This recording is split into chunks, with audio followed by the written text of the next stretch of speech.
Mabuhay Pilipinas, Kinito Henson po, kasama si Brian Viloria mula sa Thomas Mack Center, Las Vegas. Ito na po ang inyong pinakahihintay, The Battle, Érik Morales versus Manny Pacquiao, Part 2. At bagong lahat mga kaibigan, pag-usapan natin, Part 1. Brian, Morales beat Pacquiao, close decision, could have gone either way. Did he deserve to win? I think Morales did enough for him to come out with the W in that match. I think he posed it on Manny a little bit more than he did. I think Manny's cut over his right eye kind of made him a little bit more reluctant in having him to come out forward and banging it out Morales. But Brian, a lot of distractions before that fight as far as Manny was concerned. Had to go through a lot of adversity.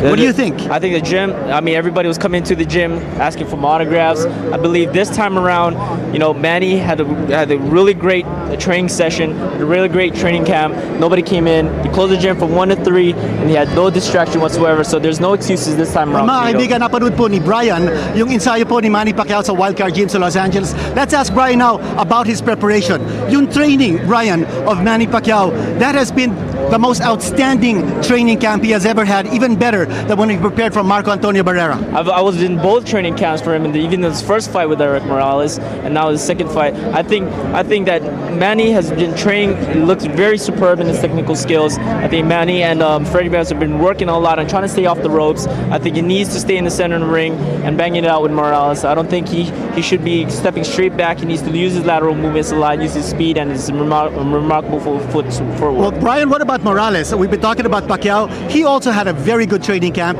He got his weight down to 130 pounds, got the weight on his first try.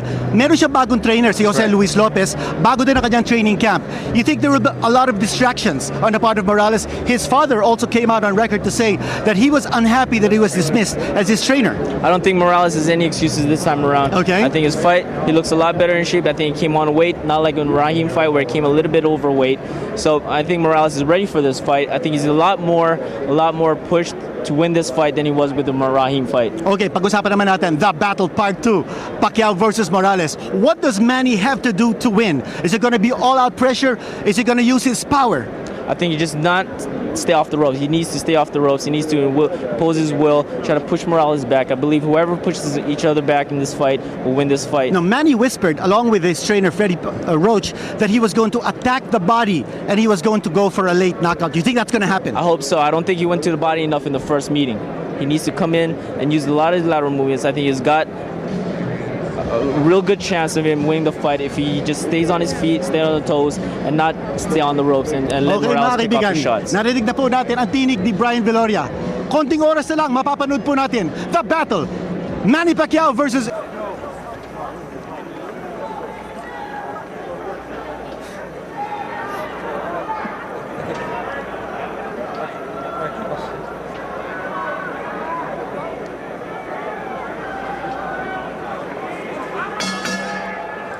Round 1 scheduled for 8 super featherweight action.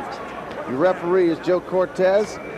Jimrex Jacca from the Philippines. And you can bet there are tens of millions of people from the Philippines watching this fight card tonight. We welcome. That foot before then. Came in here 2 weeks ahead of time. And of course, Jimrex Jacca is the southpaw. Very, but Heromino Hernandez, a veteran of 30 fights, has a reach advantage. In his corner is Tony Ayala Sr., whose son, Tony Ayala Jr., known as El Torito, was a top-rated contender in his heyday many years ago.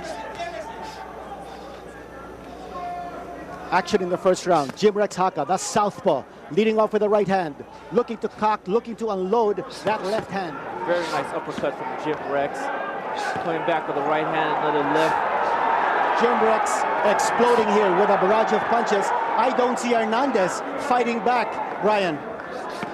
Oh, nice shot with the left hand. But Hernandez coming right back. Again, the explosive right hand of Jimrex. Oh, he's nice down. Left He hand is right down. over. Again, the left hand. That's what we were talking about. Flush The left hand. over. Oh, this could be over. Hernandez gamely getting up. Game fighter Hernandez. Referee Joe Cortez. Looking to see if he's okay. Okay, let's go. There's less than a minute to go. Jimrex Jacca on the attack. Putting it on him. Hernandez trying to fight back. that might not be the right thing to do. With a nice right hook from Jimrex. Once again, come back with a little uppercut. Hernandez is not retreating, he's fighting back. A very dangerous situation for him because he's inviting Jimrex Jacca to throw all he's got. Exactly, The three-time Philippine champion. Knocking down Heromino Hernandez here in the first round, but looks like Hernandez might survive this assault. Oh, punches to the side of the body by Nice Jacca. left. And he's down again. A left hand. beautiful Jimrex left Jacca. hand over again. I think Joe Cortez it's going gonna to be stop over. this fight. It's over. Well, Brian, what about the body attack? And then the shot to the face. It was a Jimrex beautiful, Jacca. beautiful body attack. A two-fisted attack. Jimrex Jacca, a three-time Philippine champion, once Oriental Super Bantamweight champion, and he now reigns as the Philippine Super Featherweight champion. What a victory for the boy from Sibulan Negros Oriental. Big, big victory for Jimrex, saying hello to United States fans. That's right, this is his American debut. He has fought only 3 times outside of the US, 3 times in Japan, has lost only once in a fight where he didn't make the weight in his Oriental title defense. But since then, Jimrex Jacca has looked super good. His Exploding on the scene. That's right. His trainer, Erik Brown, you know him from the Wildcard Gym. Watch here. The punches Beautiful thrown. left Oh, hook. yes, the left hand. Gonzalez just couldn't take it. Couldn't, just went right back down. What about those Beautiful shots to the body? shots there. Left body shot would come back to the right. The left overhand again. The youngest of 5 children. His real name, Jimrex Divino, but he took the name Jimrex because Jim is the first syllable of his first Ladies and name, gentlemen, this Rex bout comes to is an the end first with an name of his official manager, time Rex of 2 Wallace. minutes, 43 seconds of the very Got first the first round. round. Your winner, by way of knockout, Jimrex Jacca. And Jimrex Jacca, a spectacular first round knockout win over Heromino Hernandez. The Mexican went down twice. Good side here for Philippine boxing in this card, Brian. You could already feel the Filipino contingency coming into the to the arena. A lot of the fans out here supporting the Filipino fighters. All right, a short Short. ending, a very, very short ending that time. Jimrex Jacca in an explosive US debut, scoring a spectacular first round knockout over Heromino Hernandez, 31 years old, and Jacca showing that he could be a world contender if he is not now a world contender, Brian. It's very, very, very tough. He got to show it tonight. Beautiful left hooks to the body, to the top. Just put Heromino Hernandez away. Well, his province mates in Negros Oriental, very, very happy, I'm sure, with that victory.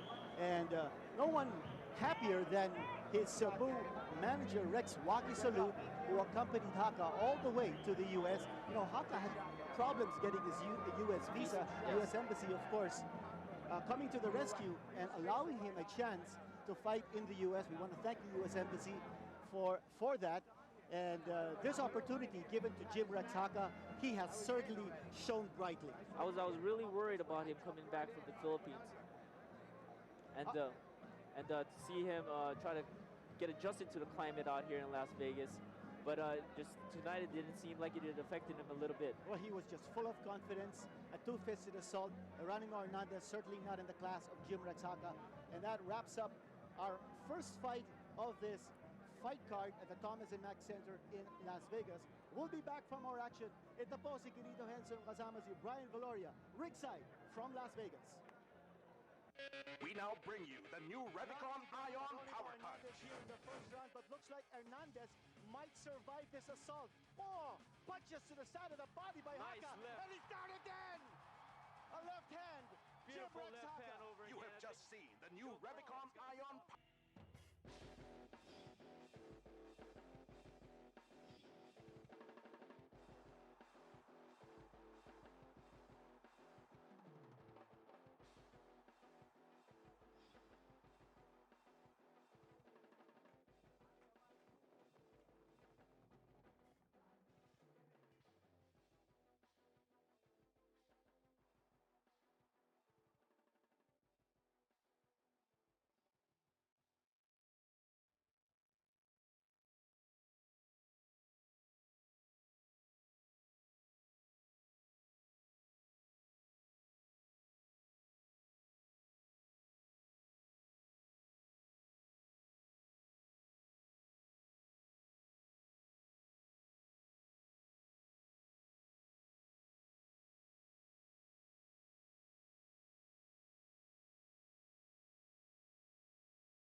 the statement. Let's hope his boxing can live up to it. Exactly.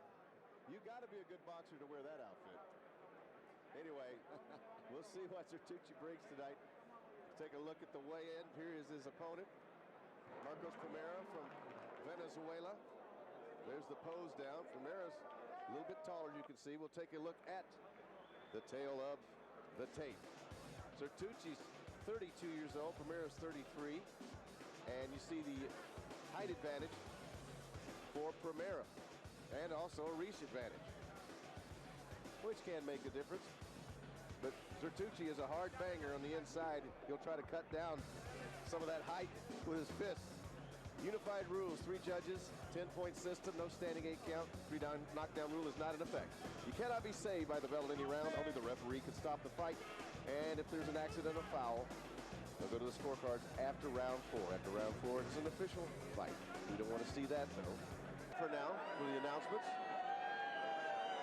Well, we're holding up just a little bit. Here we go.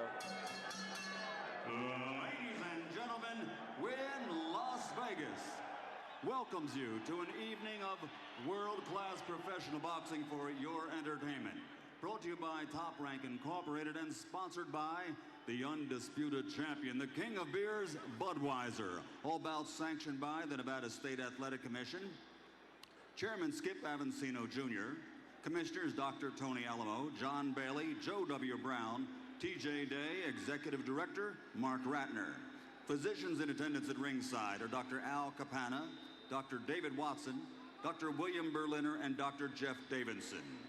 Counting for the knockdown seconds, the timekeepers are Jim Cavan and Mike Lichella. At ringside, scoring this first bout will be the 3 judges, Bert Clements, Bill Graham, and C.J. Ross. And when the bell rings, your referee in charge is Vic Draculich. And now, by way of Wynn Las Vegas, let's get this party started. 10 rounds of boxing in the middleweight division. Introducing first, fighting out of the blue corner, wearing blue with white, official weight 160 pounds, professional record 19 victories, including 12 knockouts, 12 defeats with 2 draws, originally from Cabello, Venezuela, now living and fighting out of Asheboro, North Carolina, he is Marcos Primera. And his opponent across the ring, fighting out of the red corner, wearing gold with blue, official weight 159 pounds. Professional record 17 victories, including 13 knockouts, 2 defeats with 2 draws. He comes to us from León, Guanajuato, Mexico.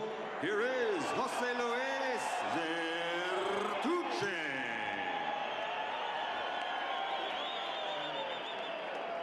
Fighters, chief second only. All right, gentlemen, this fight is scheduled for 10 rounds. You received your instructions in the dressing room. Again, I want to caution you. Any punch below this point will be called low. Golpes debajo, te veas de punto, ser y malo bajo. With that said, I want you to obey my commands, protect yourselves at all times. With the rest of mis comandos, y protegerse a sí mismo siempre. With that, good luck to both of you. Buena suerte a ambos.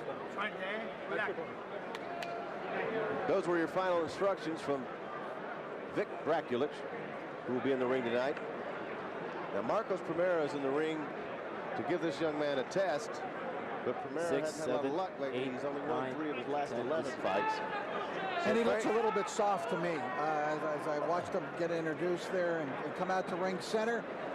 Primera, as we mentioned, a veteran. He's got a big height advantage. He's got a big reach advantage, but his body doesn't look to be cut nor in prime shape. And not exactly fired up for this fight. And Certucci, 13 of his 17 fights ending in a knockout, so obviously heavy-handed. Scheduled for 10 rounds, middleweight action. Certucci in the shimmering shorts. Primera, just your basic blue with a white stripe. And as I, for full disclosure, should mention that Primera's in there as cannon fodder for this up-and-comer. And we'll see what kind of challenge he can give Certucci.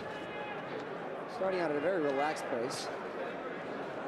His body language, like Rich was saying, looked very, very nonplussed going into the ring. I should mention, though, that in defense of Primera a little bit, is the fact that he was really the third opponent here in this fight, because Kelly Pavlik was supposed to fight, and then it looked like Anthony Thompson was going to be the opponent, but Thompson said no, that felt he was kind of being used and getting a last-minute deal. So Primera's had basically a week or less to even know about the fight. Last-minute throw-in, okay. Seems that Zertucci is aware of that and not really applying too much pressure at the moment. I had hoped to see Pavlik tonight. Me too. He's exciting, and he's moving on up. The ghost, Kelly Pavlik, out of Ohio. Shame he's not on the card. It's quite a tattoo Zertucci has on his back. Any idea what that is, gentlemen? He's got one on his head, too. But the back, it seems to it looks like a haunted house or something. Well, the tattoo on the head, you have to shave your head so it can be seen. Crowd wanting a little more action here. We're going to have an equally divided house, as we mentioned. A lot of the Mexican contingent here. A lot of Filipinos here to see Pacquiao. Applying some pressure now, Zertucci. Primera backing up. Primera holding his hands way low. Trying to use this old guile, veteran wisdom in there. He's still got a good jab, Primera. He started off looking very slow. I thought, my gosh, he's slowed down, but now he's picked it up. Yeah, he's showing signs of life. You get hit a couple of times, that'll wake you up. Actually helps you relax a little too once you have been hit. Oh, left hooks hammering away. He's blocking most of those shots, though, Alan, but he's got his right arm up very high. He's catching a lot of those left hooks by Zertucci right on his glove. Well, you can tell he's savvy. Final seconds, round one, scheduled for 10. He's flicking a nice jab out there, is Primera. Primera doing a nice job the second half of this round. We had one low blow in that round. Well, as a crowd not happy with Zertucci. I think that's what he needs to do, Primera. He showed a good jab, and he showed that even at 33, he still can circle pretty good. We'll see if he sticks to the game plan. Round two from the Thomas Mack Center on the campus of University of Nevada, Las Vegas. Mario, I was wondering, as a veteran talk show host yourself, what you think of Miguel Diaz's ability to talk. Yeah, I know Miguel, so I might be biased, but I think he's doing a fine job. He can talk a blue stream, man. I love that guy. He's exciting. Well, he's kind of laying, Primera's just kind of laying that jab out there, like they said, but he's got to come back with something behind it. Big punches from Zertucci don't find the mark.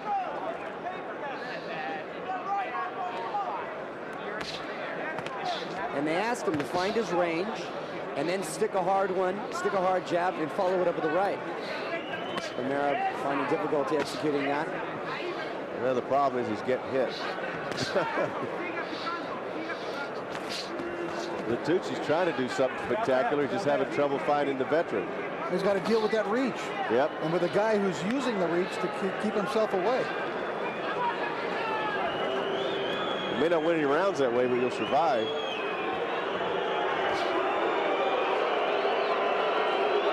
Got a crowd. I hope Zertucci doesn't listen too much. His feelings might get hurt. It's a tough crowd here tonight. It is they came here to see, you know, warriors, which they're going to get in about an hour.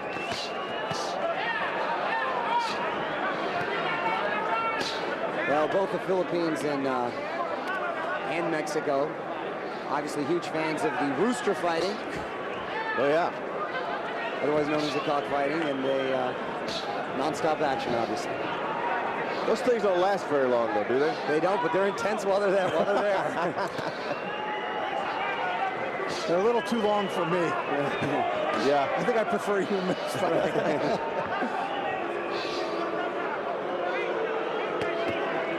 Double jab from Primera. Zertucci having trouble finding him because he's not staying in one place very long. Primera actually was a little more effective in the first round than he was in this round. He looks more in this round to be just taking on the role of a spoiler. And I hope that's not how he intends to fight. I hope so too, because he looks like he's just not trying to lose as opposed to trying to win. He just got hit with a right hand.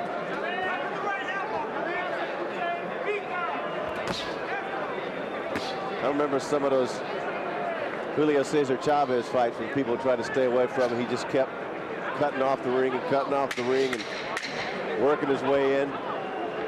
You're exactly right. He cut it off, and he was very savvy getting inside, and once he was in there, he stayed there. Good right hand for Zertucci. Érik Morales. There comes El Terrible, and they're showing him up on the screen. He's getting booed by half the crowd, and what a great warrior he's been, and that's the best way to describe him. He's taken on all comers in his career. Sure, first ballot Hall of Famer, the first year he's eligible. No doubt about it. And for his generation, I'd have to say to take on everyone in high caliber fighters, elite fighters, one right after another. Yep. It's like from hard fight to hard fight. That's how he likes it. And he's been written off by many, about 3 times, I think. Yeah, exactly. That right. He's a real credit to the sport. Can't say enough nice things about him and what he's accomplished and the thrills he's given us. We get our money's worth out of him every time. And a good guy out of the ring. Okay, here we go, round 3, scheduled for 10. Zertucci's challenge is to catch up and find Primera somehow, cut off the ring. Primera's in the blue trunks. All right, Draculich is going to talk to Primera about something. But you mentioned the cutting off of the ring, and while they're taking care of this Vaseline on his shoulder, Zertucci was not doing a good job of cutting off the ring in the last round. He was following Primera around, and Primera's moving around and moving to his left, and Zertucci was just following him. I'd like to see Zertucci busy on the inside. Primera's just standing there in front of him. That's a switch all of a sudden. Yeah, well, he's just standing there getting hit. Now what's Primera doing here all of a sudden? I don't know. He's covered up very well. He's getting aggressive. He's hiding now behind his shoulder. Primera looks to be in pure survival mode at the moment. I don't know if he's playing possum and plans to unleash in the later rounds, but well, he's certainly giving. He might just be giving Zertucci a completely different look, and that might be his intention. Zertucci goes downstairs. Just flailing away, while Primera has turned it into a human heavy bag. Stop! You're using that on. Cut out. And that's how Zertucci needs to fight. Yeah, but Primera's cooperating with him, Mario, with exactly what he wants. He wants a target right in front of him. They're going there. Let's hold him. He doesn't have to worry about cutting off the ring this way. Wildly missing on a couple of punches there is Zertucci. Now he's clawing with the jab. Round 3 schedule of 10, and it's been a very odd approach here for Primera. Complete change of strategy. Clearly abandoning his trainer's game plan.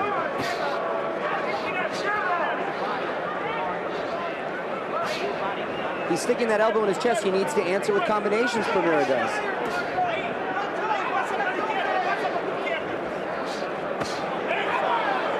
He just joined us. Jose Luis Zertucci is in the gold trunks. Primera is from Venezuela. The third fighter that we thought was going to take on Zertucci. After a couple of others fell by the wayside, Primera showed up. Primera's just going to suffer a beatdown fighting in this fashion unless he starts doing something. And you figure you come all the way from Venezuela. You got to let your hands go. He tried to throw a semi-uppercut. I don't understand. The one punches at a time are not going to do it. And he's thrown that right to the body with some power behind it. Well, there was a definite switch in strategy, a dramatic switch in strategy by Primera in that third round, so I'm anxious to kind of see how he approaches it now in this round. And I'm wondering why he abandoned the strategy, because he was having somewhat success the second half of the first round. I thought it wasn't a bad strategy that he was using. I thought it was proper against Zertucci. He just needed to be busier than he was, I thought. Round 4 scheduled for 10, and Primera's in the blue trunks. Zertucci's in the really shimmery, shiny, gorgeous gold trunks. You like those, Alan? Oh, just, you know, if I was a fashion expert, I tell you what. You got to give him a thumbs up. If this continues in this fashion, at least the crowd will really appreciate what they're going to see later on. See, they're just setting them up for it. When the Rooster gets in the ring, and the El Terrible and the Pac-Man and all those guys. Oh, it'll be a rock concert in here. It will be. They'll lift the lid off the Thomas Mack Center.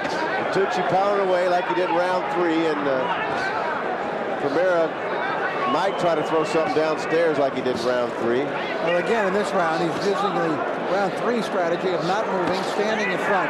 Now, I'll say this for Primera. He does a great job in blocking punches, especially punches to the face. He really knows how to pick punches off. Tucci. Primera was having a little success with the sneaky uppercut he was throwing. He would have followed up with a left hook. Maybe.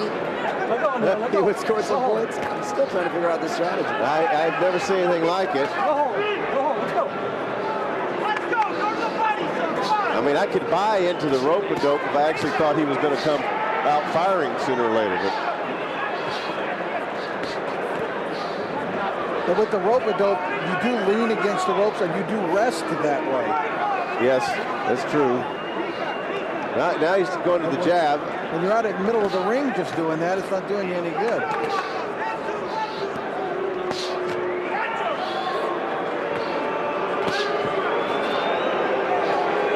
When Primera is jabbing, he's pawing with the jab and he's not sticking out. Uh-oh. There's the uppercut. A nice shot to the stomach. That seems to be the punch that Primera now is really relying on, right? Uppercut to the body. And he just threw a right hand that landed flush on the face. Not much behind it, but it did land.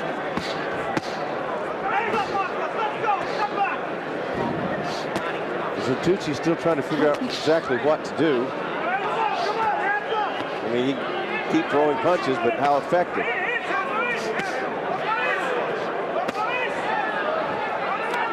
Right, Primera does block a lot of punches to the face, but those ones to the side of the body are bound to just break him down. Oh, they're definitely taking their toll. That's where I think he should go. Tucci's just pound away at the ribs. That's all he's getting, so. Final seconds of this round. Miguel wants him, of course, to keep working on the body. Saying Primera doesn't like it down there. Nobody does. Move the Vaseline out. Hey. Move the Vaseline. Heading into the 5th round. Hey, let's go. Scheduled for 10. Middleweight action here in Las Vegas. Let's see if Tucci starts working on the ribs a little bit. Primera measuring with the left, as he's done most of the time when he's not covering up. Well, Primera's corner wants him to mount some sort of an offense when they're in the inside. I thought he was being a little effective when he let go of his right hand. Clearly abandoned that.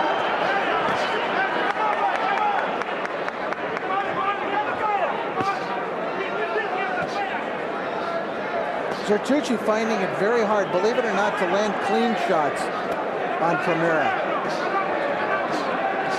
Well, Primera's corner was pretty honest. Down 4 rounds to love. Well, he's being out-hustled because Tucci is still throwing a ton of punches. I mean, he's throwing a very high volume of punches. And some of them are landing on the side, some are landing on the arm, some of them are glancing off the head. Those all end up in the end winning him the round. But you're right, Rich, they aren't very telling powerful blows because he is at a weird angle. He's giving him weird angles, Primera is. And there's a right hand that lands on top of the head. Sort of that semi-bolo uppercut right hand has been about the most effective thing Primera's managed.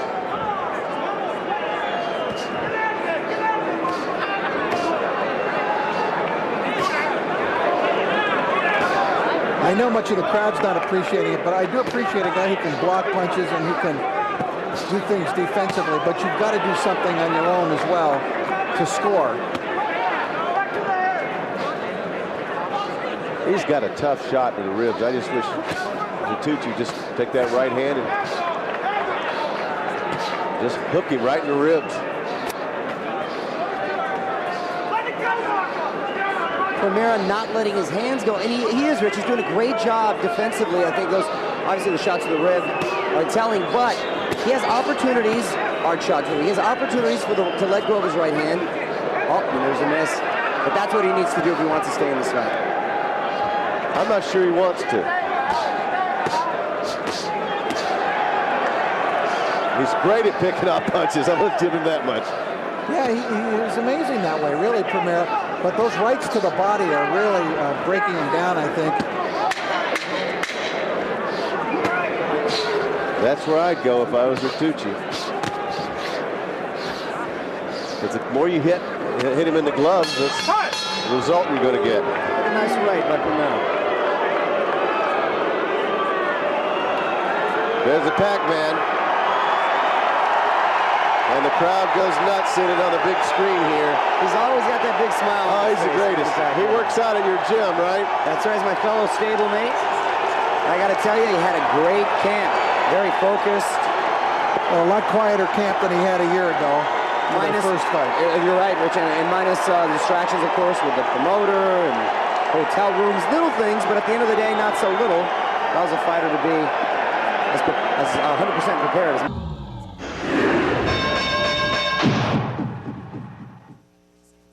At least they'll be entertained watching Manny. Because Primera didn't come here to put on a show tonight, I can tell you that. Bertucci trying to make a fight out of it, doing his part. All right, let's see what happens here. Round 6. Bertucci's in the gold trunks, Primera in the blue trunks. It's 5 rounds to nothing to the guy in the shimmering gold. And no, I haven't figured out that tattoo yet, Mario. I'll have to get a good look at that later on. And Primera looks like he wants to fight in this round now. Well, he's down enough to get him going, I guess. Now he's being very aggressive. Plus he's pushing Bertucci away and then trying to throw his punches from a little longer range. I'll tell you what, though, those right hooks to the body leaving huge welts and has to be taking their toll. That's going to hurt. Not just the back, but the shoulder as well. The full right side. Nice combination by Primera.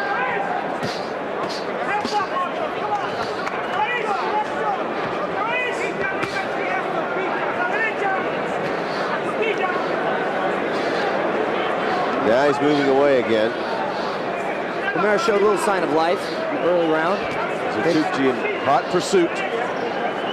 As I mentioned, Bertucci, strong amateur, started boxing at 18, had 168 amateur fights, and made it to the second round of the Olympics in Sydney.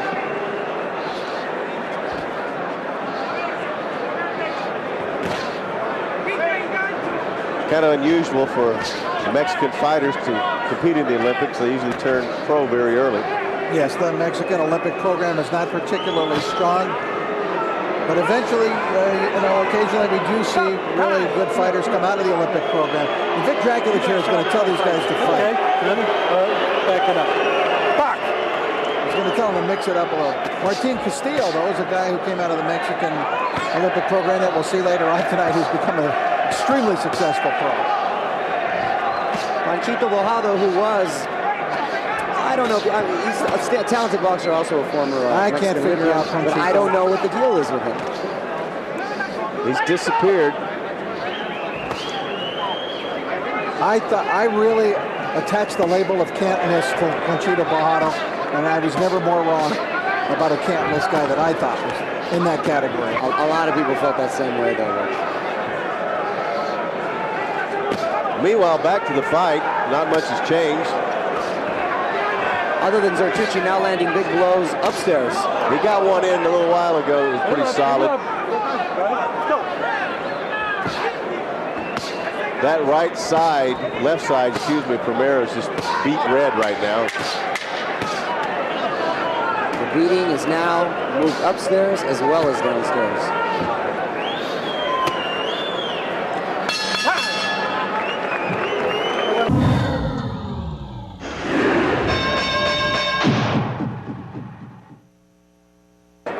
tell you, I sat next to calling a fight one night. Johnny Tapia, Miguel Diaz was in his corner, and he sat right next to me, and it was a horrifying experience to try to call that fight with Miguel screaming right in my ear from start to finish for 12 rounds. Oh, you weren't distracted there.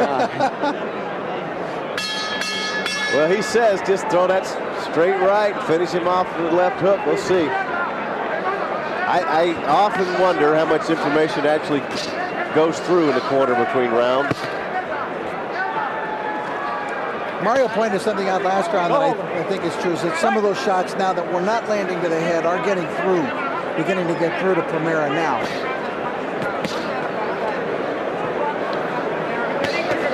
The body work now taking its toll. The hands seem to be a little lower on Primera. Primera has not thrown very many hard punches this entire night. He's back to his first 2-round strategy right now. Okay. All of a sudden he's jabbing and he's moving around the ring, staying at long range. He doesn't like getting hit down. I thought that was the better strategy for him in the fight, what he was doing in the first couple of rounds. My best strategy might be for his corner to throw a towel out there. That might be the best strategy. 7th round. Nice uppercuts. You know, just when you think Primera's showing signs of mounting an offensive attack, lands an occasional uppercut, right hand, resorts back to his backpedaling. Miguel's right. It's a straight right hand. Zertucci keeps going. That's not bad to go downstairs. That's good, but it's the straight right hand. It's there. Right there. Like he missed there. You know, though, as I watch Primera, I see a lot of good things in him, ability-wise, that make you wonder, you know, now he's 19 and 12 and 2 and been around for a while, 33, that had he been handled differently, maybe had a different set of training circumstances, has approached his career in a different manner, you know, it might have turned out differently for him. There's a whole community of fighters like that. You're right, Rich. He's got some skills, especially on the defensive end, and he's savvy, you know that. But he has won only 3 times in his last 11 fights. And unless he does something dramatic, he won't win this one either.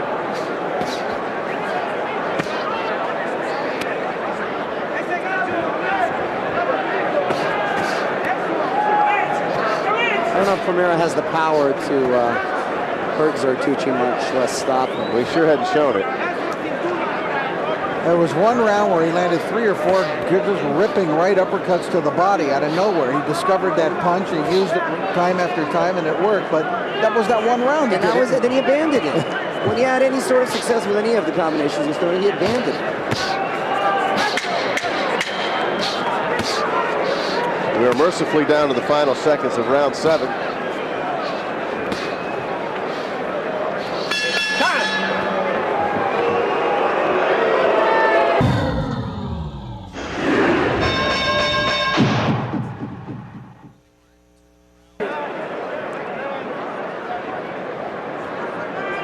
Place will be filling up shortly. Round 8, middleweight action. Jose Luis Zertucci, a pro for about 4.5 years, considered a rising contender at middleweight against a very awkward opponent tonight in terms of style and just figuring out what he's trying to do. Marcos Primera.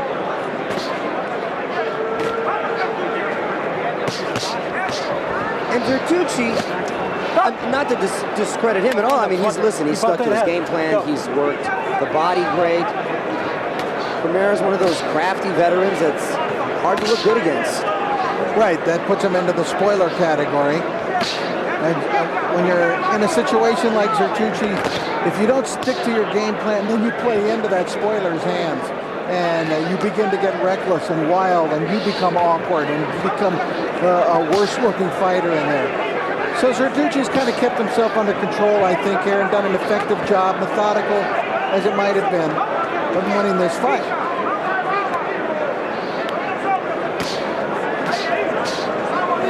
Missing with the right hand. I think Zertucci figured out a long time ago in this fight what he was in for, and he's staying with it, as Rich said. Watch that kidney. Watch kidney. Primera's starting to look like a red side of beef, the whole right side of his body, from his arm, his shoulder. Reminds me of Rocky I when he was hitting in the meat locker. Primera might have been thinking earlier, you know, I'll get him later on in the fight. But when you do that, you always take the risk of yourself getting beat down, which is what I think happened. And so when it comes to the later part of the fight, you don't have the strength anymore. You don't have the zip. Not after taking a body attack like that.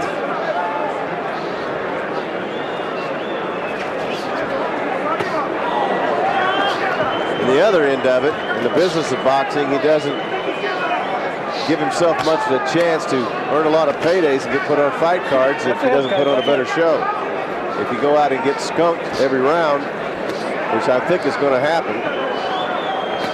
No, you're right, Alan, because a lot of times, even though you're not victorious, you put on a great show, you showed a lot of heart, you fought a tough fight, you can still win.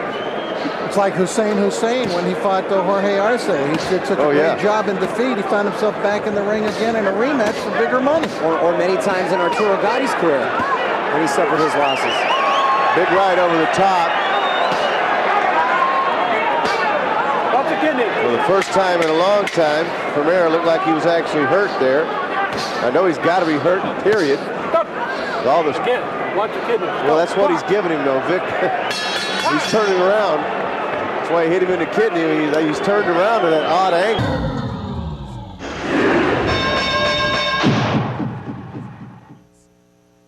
Second down. With the public. Watch the water, guys. All right, as soon as they get the doctor out of the ring, we'll get going round 9. That was a good idea to go up and check out and see what was going on with Primera, because he's going to have a broken up body tonight. Oh, he's going to sleep well tonight.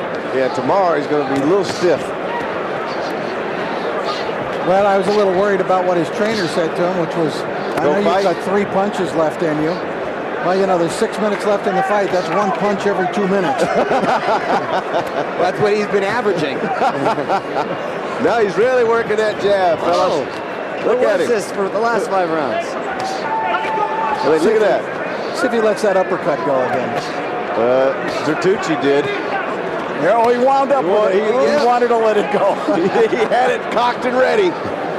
There it is. There it is. Fight, Primera. Keep him up, keep him up. Might as well. You came all this way as the third alternate. I guess that's what we could call him. Hey, to his credit, he showed up, didn't he? Yes, he did. You got a couple other guys didn't. Now the right hand's letting go a little bit.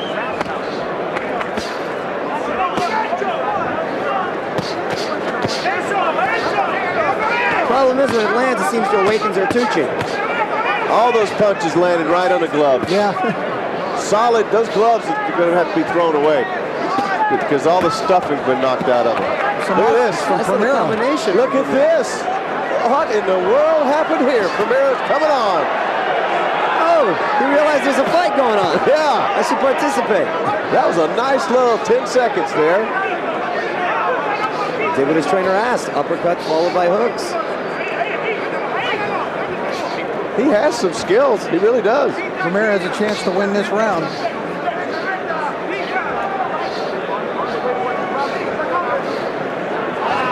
Could he have fooled us all in a strategy come to fruition? Watch the kidney. Watch those punches. Keep them up front. Keep them up front.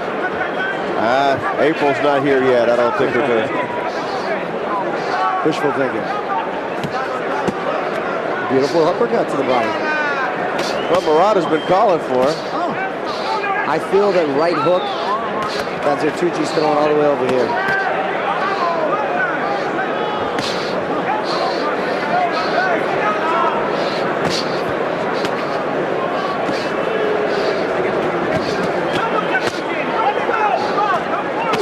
Primera throwing the uppercut, 10 seconds left. And then we'll have 3 minutes left. He threw way more than 3 punches there, Rick. Glad to see it. His trainer only wanted 3. I thought this was his best round.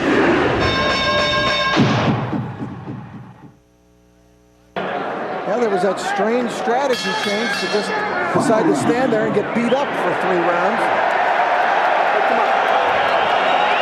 Final round. Let's just see if the crowd let out a big cheer that final round might be over. They're cheering the final round so they can get on with other things. Oh my goodness. 10th and final round. Zertucci looking to win his 18th of his career.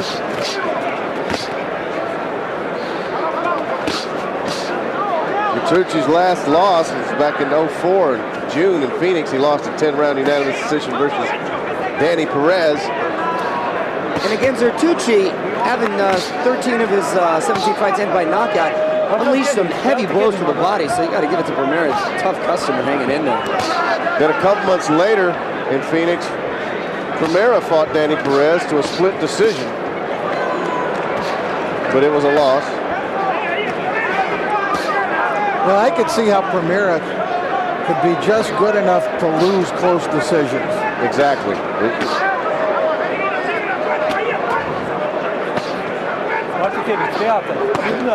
And when you lose a lot, as often said in sports, you get that mentality. You're more willing to accept it.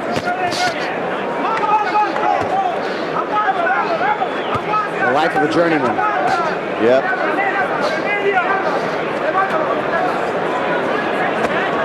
Left hand got in there. Good left hand by Zertucci. Yeah, Primera didn't block that one. That was his best punch of the fight. Zertucci trying to close the show here. There's a bunch of people who'd like to see him do it.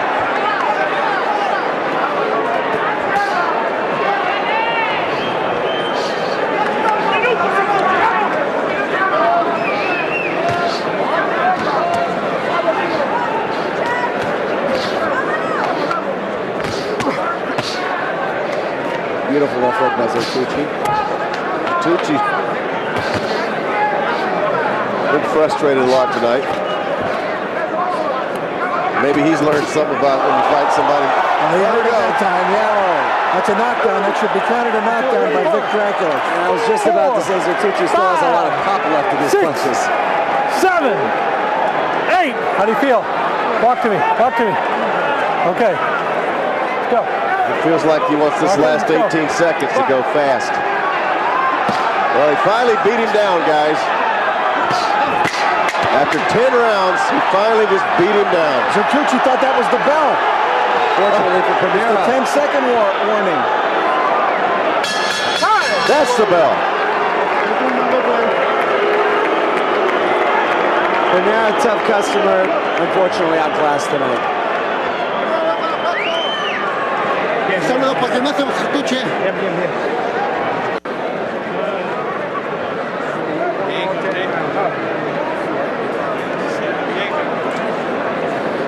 There's a guy who got beaten down, Michael Buffer. Ladies and gentlemen, we go to the scorecards. Bert Clements and C.J. Ross both score at 100-89. Bill Graham scores at 100-88. All to the winner by unanimous decision, Zertucci.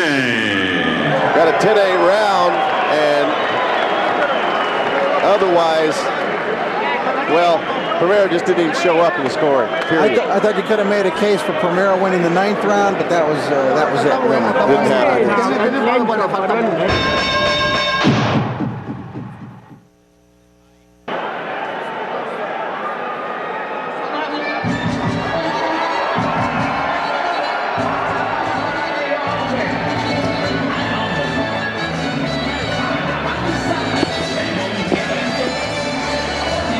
Balik po tayo sa Thomas Mack Center sa Las Vegas. At yan po, napapanood po natin sa inyong mga TV screens and the giant theater screens over at SM and Rockwell all over the Philippines, si Alexander Munoz. Siya po yung dating WBA Super Flyweight Champion. And this is actually the junior bantamweight division with a weight limit of 115 pounds. Munoz lost his title to Martin Castillo back in 2004 on a unanimous decision. And mga kaibigan, that has been the only loss in Muñoz's record. He's called El Explosivo from Bolivar, Venezuela, and he wants revenge tonight. He's looking for blood tonight against Martin Castillo, also with 29 wins, 1 loss and 16 knockouts to his professional record. Brian, with the time difference, gabi po dito sa Las Vegas, pero umaga po sa atin sa Manila. It is Saturday night here, but it is Sunday morning in the Philippines. Martin Castillo is now making his way to the ring. Castillo is known as the Rooster, El Gallo. He's 29 years old. Muñoz is 26. Muñoz has a 2-inch reach advantage and also a 1-inch height advantage. But Castillo said, never mind the advantage. Castillo beat him the first time out, and he took away his WBA championship. Since then, Muñoz has scored 3 wins in a row to earn this crack at a rematch. He fought Alexander Munoz back in December of 2004, putting Alexander Munoz down twice in that fight for the WBA super flyweight title. Like I said, Alexander Munoz wanting revenge in this fight. Well, especially since that was the only stain, the only blemish sa record po ni El Explosivo from Venezuela. Let's listen now to Michael Buffer. In Las Vegas, Top Rank Incorporated is proud to present the co-featured bout of the evening, sponsored by your undisputed king of beers, Budweiser, and sanctioned by the Nevada State Athletic Commission, along with the World Boxing Association. The 3 judges at ringside scoring this bout will be Glenn Feldman, Dick Houck, and Dalby Shirley. And when the bell rings, the man inside the ring, your referee working for the 172nd time as a referee in a world title bout for Richard Steele. And now, ladies and gentlemen, 12 rounds of boxing for the WBA Super Flyweight Championship of the World. Introducing first, fighting out of the blue corner, wearing red with black, official weight 115 pounds. His professional record, 28 victories, including 26 knockouts, with only 1 defeat. From San Felix, Venezuela, here is the #1 ranked challenger in the world, former super flyweight world champion, Alejandro El Explosivo Munoz.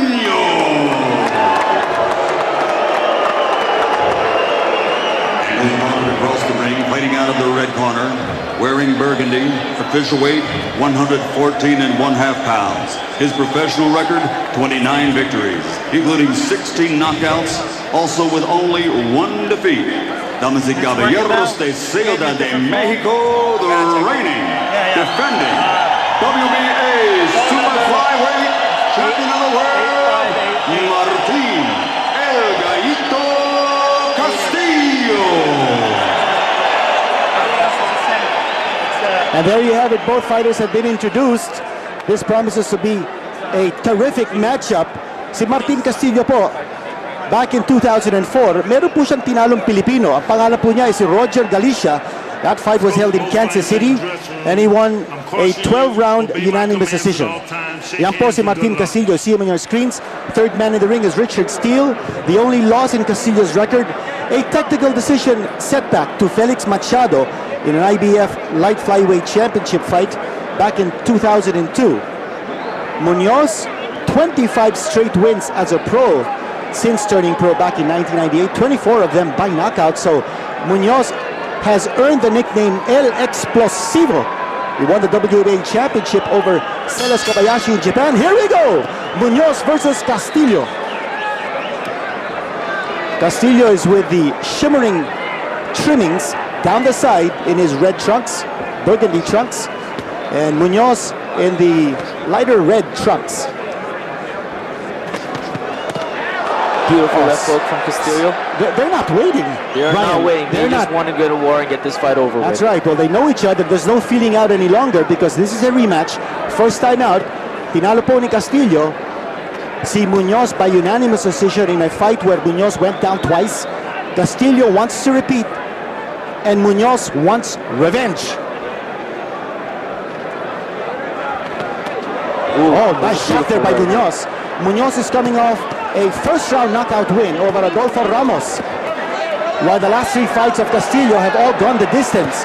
You wonder, has Castillo lost his knockout sock? Look at Munoz, he's coming in. Munoz gets down Castillo. The defending champion is down. Castillo is shaking no, saying no, it's just a fluke. Alexander Munoz, El Explosivo, exploding here in the first round. He is surely not waiting in this first round here, Canito. Nice shots left and right. Pushing Martin back on the ropes with his combinations, putting Martin to the ground. Both fighters are orthodox fighters. And now Castillo looks like he's working the jab now and moving away from Alexander Munoz, using a little bit of lateral movement here. He has tasted the power of Munoz. Munoz is in hot pursuit. A counter there coming from Castillo, but Munoz is all aggression here in the first round.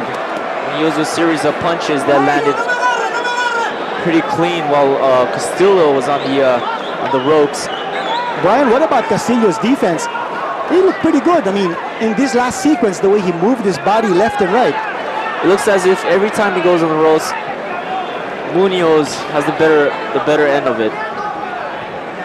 Castillo needs to turn Munoz around and try to find ground in the center of the ring, see if he can fight in there. Munoz is catching Castillo with the right hand. You see the left arm of Castillo dropping down, and Munoz is hitting him with the right. Here's Castillo trying to fight back with some shots to the side of the body. This is as good as it can get. Can you imagine these fighters are fighting in the super flyweight division, 115-pound limit, and they're giving it their all.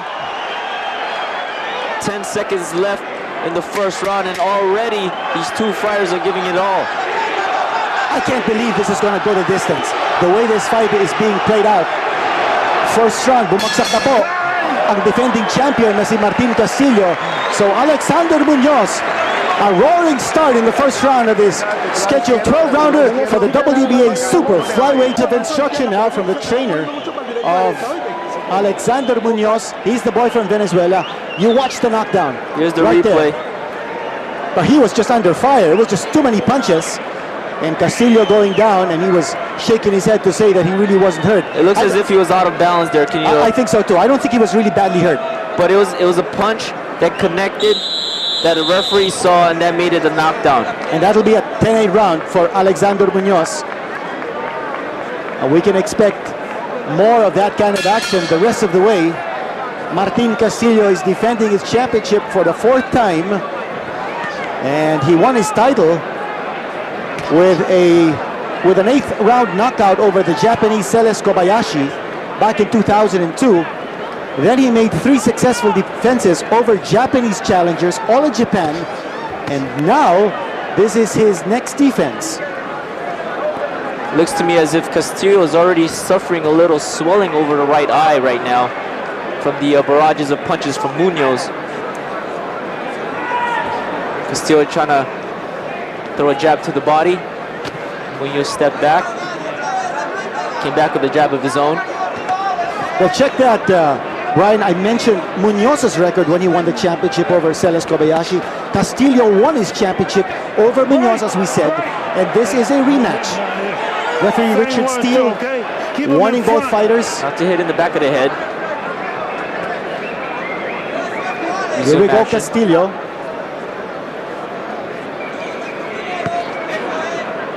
Munoz stepping around. Got a little bit of off balance there. Castillo is not on the ropes this time. Not like the first round where he was on top of the ropes while Munoz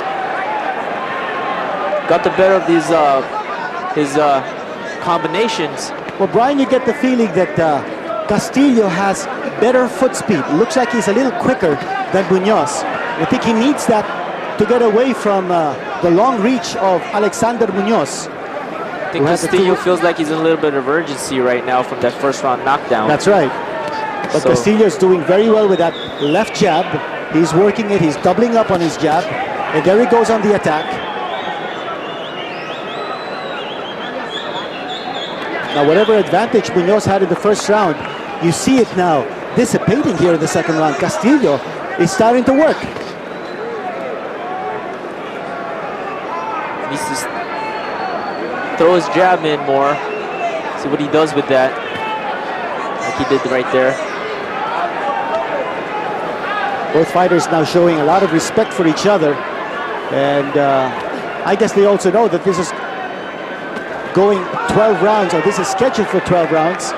So they need to pace themselves and not exhaust themselves with early flurries. There's Munoz again on the attack. Countering is Castillo. Castillo with a left jab.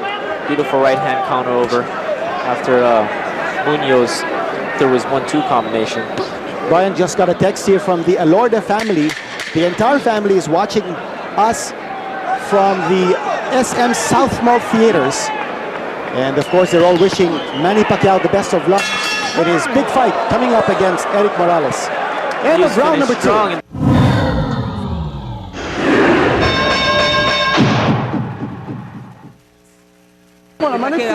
Balik po tayo dito, live action coming from the Thomas Mack Center. Slow-mo replay of the sequence. Munoz finishing strong with a nice right hand on Castillo. Round number 3 po tayo. Incidentally, I'd like to make the announcement, Brian, that tayo po mga kaibigan, mga kababayan na nanonood sa SM outlets and the Rockwell theaters, live po ang dating nitong feed sa inyo. Live po to, hindi po totoo yung kumakalat na balita na tapos na yung laban ni Manny Pacquiao at si Érik Morales. Hindi pa po ginaganap yon. That fight will happen after this one. We are coming to you live as it happens. Kanya po, huwag kayong maniwala na hindi po live ito at tapos na po yung laban ni Manny. Hindi po tama yon. Okay, back to live action here. Round number 3, Castillo versus Munoz. Munoz scoring that knockdown in the first round over the defending champion Martin Castillo. This is a revenge rematch. We did mention that 2 years ago, Martin wrested the WBA championship from Alexander Munoz, dealing the Venezuelan his first career setback. I give Munoz the first 2 rounds, Canito. He looked as if he was in more control of the fight. The first round knockdown. He's looking really sharp.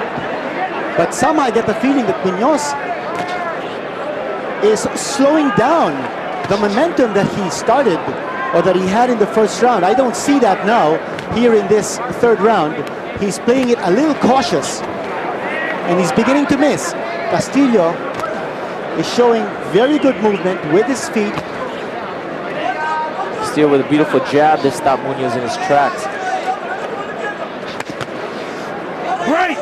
Now Castillo has to remind himself that he needs to be more aggressive. Right now he's fending off Munoz, keeping him at bay, throwing those jabs just to make sure that Munoz doesn't get distance inside him. But Castillo needs to be more aggressive, Brian. Castillo does need to be a little bit more aggressive. He needs to show him that he is the world champion. Then Munoz, a beautiful right hand from Munoz. It landed right on Castillo, stagged him a little bit. Now Castillo is on the retreat right now. Oh, nice punches there. Nice stays from Munoz. That's right. Castillo hit him with the left. Munoz came back with a 3-punch combination. Munoz has Castillo where he wants him, against the ropes. Oh, nice shot there from Castillo. A right hand. Beautiful shot there. That jolted Munoz. Remember, Munoz went down twice in their first meeting. And already in this fight, Castillo went down in the first round. That's right. That was a good shot coming from Castillo. That sort of jolted Munoz, and Munoz is holding. Castillo has certainly caught the attention of Alexander Munoz with that single right-hand punch to the side of the face. We are in the third round, scheduled for 12. This is for the World Boxing Association Super Flyweight Championship, weight limit 115 pounds. Oh, nice there by Munoz. Nice right hand. The right hand. And again, connecting with the right-left combination was Alexander Munoz. Munoz holding on. Munoz pushing Castillo back against the rope again. Pushing still. Action up. Munoz thinking that, or rather Castillo thinking that Munoz might be hurt. Castillo's moving in. And end of that round, that was action-packed. Another close round very, very close right now. Maybe Castillo might have done enough to win that round, do you think, Brian? I think he did.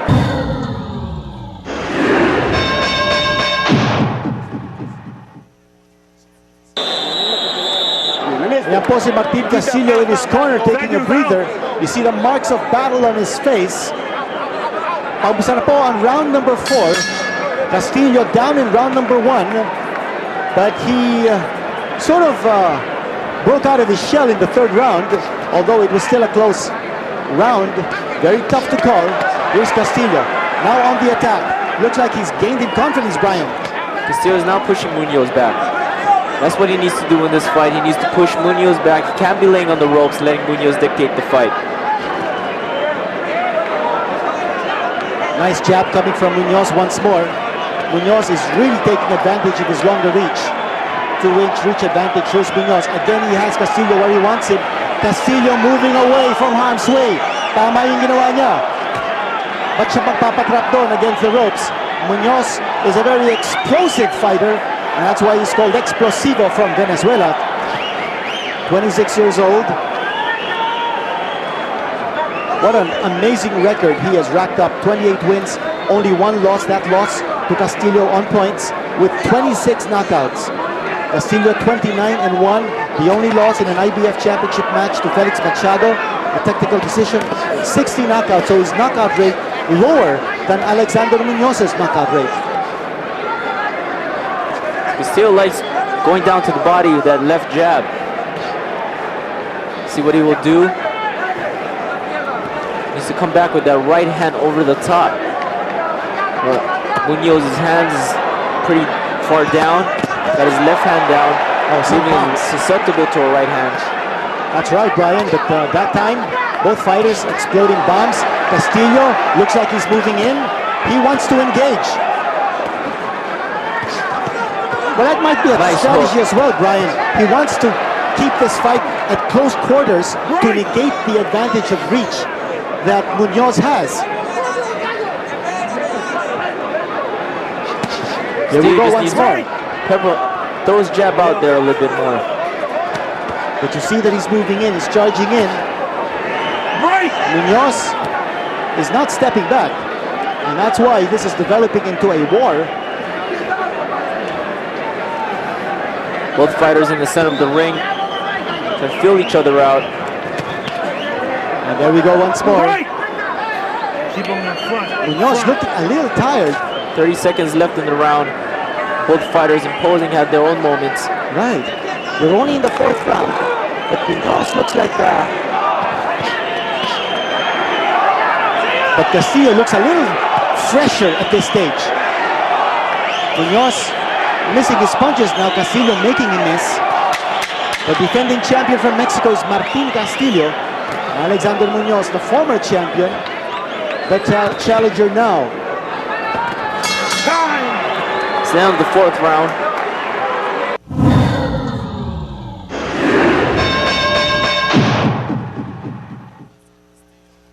Okay, we can hear the trainer of El Explosivo saying that he needs him to counter because they're noticing that Castillo is moving in.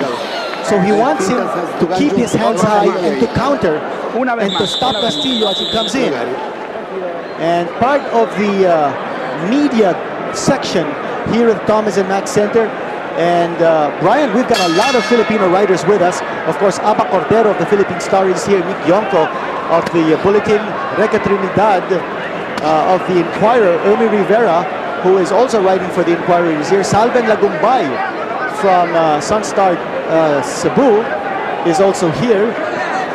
I can't help but ask, Canitos, everyone, is there anyone left in the Philippines right now? That's unbelievable. Well, there's millions. I tell you, there's millions watching. Seems like everyone's out here in Las Vegas, here to watch Morales and Pacquiao get it on again. Well, we even have a Filipino writer who's based in Chicago, Homer Saison from Cebu, also here, witnessing the action as it unfolds dito po sa Thomas Mack Center. We have a lot of very important people watching at ringside. But back here to the fight, the WBA championship on the line in the 115-pound division. Brian, do you get the feeling that Munoz has slowed down a little bit here? He's not pushing Castillo like he was early in the first couple of rounds. Seems as if he's backing up now, letting Castillo push him back. Oh, nice shot to the body there by Munoz. We are in round number 5, scheduled for 12. And Castillo beautiful body shot there from Castillo once again. Castillo now fighting Munoz from the center of the ring. Castillo loves throwing that jab towards the body. Yes, that's been an effective weapon for him. Then he tries to come back with a double left jab, but Munoz answering back with a jab of his own. Castillo showing some body shots here. Both fighters again in the center of the ring. Watch your head, watch your head. Richard Steele telling both fighters to watch their heads. Time. Could have been a cut open by an accidental headbutt. That's right, Richard Steele is saying that a cut has been opened, and the ringside physician, Al Capana, checking out the cut. It looks like it's no problem. Say he could go. Time. But there is a problem for Castillo. Yeah. Now, is that cut above the eye or under the eye? Right above his right side of the eye, blood trickling down the side of his face. Brian, with your experience as a professional fighter, a cut like that, how is it going to affect you? Will it want to make you go for a knockout early? You just want to help and protect the cut so that the officials won't stop it. So it's up to the work for the cornerman to stop, or the cutman to stop that cut. Brian, so it won't get any worse there. Do you become tentative or do you become more aggressive because of that cut? You tend to become a lot more aggressive because you don't know whether they're going to stop the fight over a cut. You know, you want to end the fight, but also, you know, you have to watch yourself so you won't let yourself be open. That's beautiful right overhand from Castillo. Yeah, coming back down to the body. Castillo has really been dominating the exchanges the last few rounds, as Munoz looks like he's feeling the punishment that Castillo has inflicted to his body. He's slowed down considerably here. There was a series of punches from Munoz there. That's right, Castillo looking the stronger fighter this time, but Castillo does have that cut at the end. Incidentally, Brian, I want to take this opportunity. We know that millions and millions of our countrymen are watching. You've got your first championship defense coming up February 18. That's February 19, Manila time, at the Aladdin Hotel in Las Vegas. And you're fighting against a former world champion. Jose Antonio Aguirre from Mexico. The first title defense of February 18th under the Margarito fight, also on pay-per-view out here. That's going to be a fight to watch. Brian Viloria will be back in the ring on February 18 U.S. time, February 19 morning, Philippine time, up against the former world champion, Jose Antonio Aguirre of Mexico. And that's for the WBC Light Flyweight Championship. Best of luck to you, Brian. We know that you'll get it done. Surely will, Kindo. Here we go again, Martin Castillo. Pace is really slowed here, especially with Munoz. It looks like he's stuck it out. He must have given it his all in the first few rounds. The first couple of rounds was very explosive here. Yeah. They got 12 rounds and they need to pace themselves a little bit more. So both fighters. Now you want to see the same explosiveness that Alexander Munoz showed in the first 3 rounds. We had him winning the first 3 rounds, but since then, I think Castillo's been winning the rest of the way. As if he was the man pushing Munoz back a little bit more than he did in the first couple of rounds. Gotta take a look over another cut. That's right. Now he's under his left side of his eye. And again another headbutt. Another headbutt. They call it an accidental headbutt. And okay. And ringside physician Al Capana says, let's get it on. Very bad for Castillo, having 2 cuts now. One on the right side of his eye, right over his right side. One under his left eye. It's going to be interesting to see how his cornerman is going to handle and try to keep the blood from trickling down, making this cut even worse. That's right. Well, you know, at this stage of the fight, if the fight is stopped because of the accidental headbutts, then you will go to the scorecards. Munoz will have the advantage because of that big first round knockdown that he scored. Yes. Here's Munoz. He's pushing Castillo down. Castillo's warning both fighters not to push each other's head down. Well, Munoz is showing a lot of tactics here that you don't often see in the rule books. Listen up, listen up. You know, a lot of these fighters try to do some dirty tactics. If they can get away with it, they'll do it. Well, you see Munoz now, looks like he's revived himself. He's fighting with second wind. I think he also knows that he's now got fresh targets. He's got 2 cuts to target on the face of Martin Castillo. As a friend, I was Munoz. I was trying to aim for those both cuts, making it worse, make it hard for Martin Castillo to concentrate. Oh, nice shots there coming from Castillo from close range. But Munoz did not budge. Hey, Munoz can take a punch. Munoz is pushing Castillo back again like he once did in the first couple rounds. So 2 accidental headbutts now from Munoz. Very bad news for Castillo. That's right, but you know, under the WBA rules as well as the WBC and international rules, you do not deduct a point from an accidental headbutt. There you go in the replay, another accident headbutt that opened an eye right under the left side of Castillo's eye. There's the rabbit punch coming from Alexander Munoz. Oh, there's a nice shot there coming from Munoz and a counter coming from Castillo.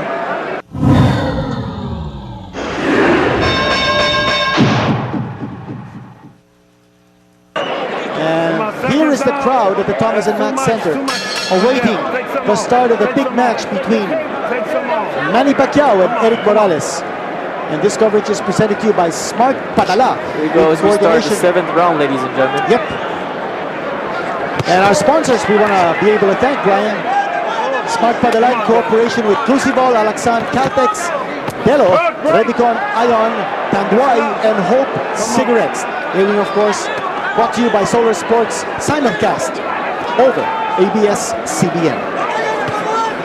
Martin Castillo pushing Munoz's head down again. After still motion to not do that once again.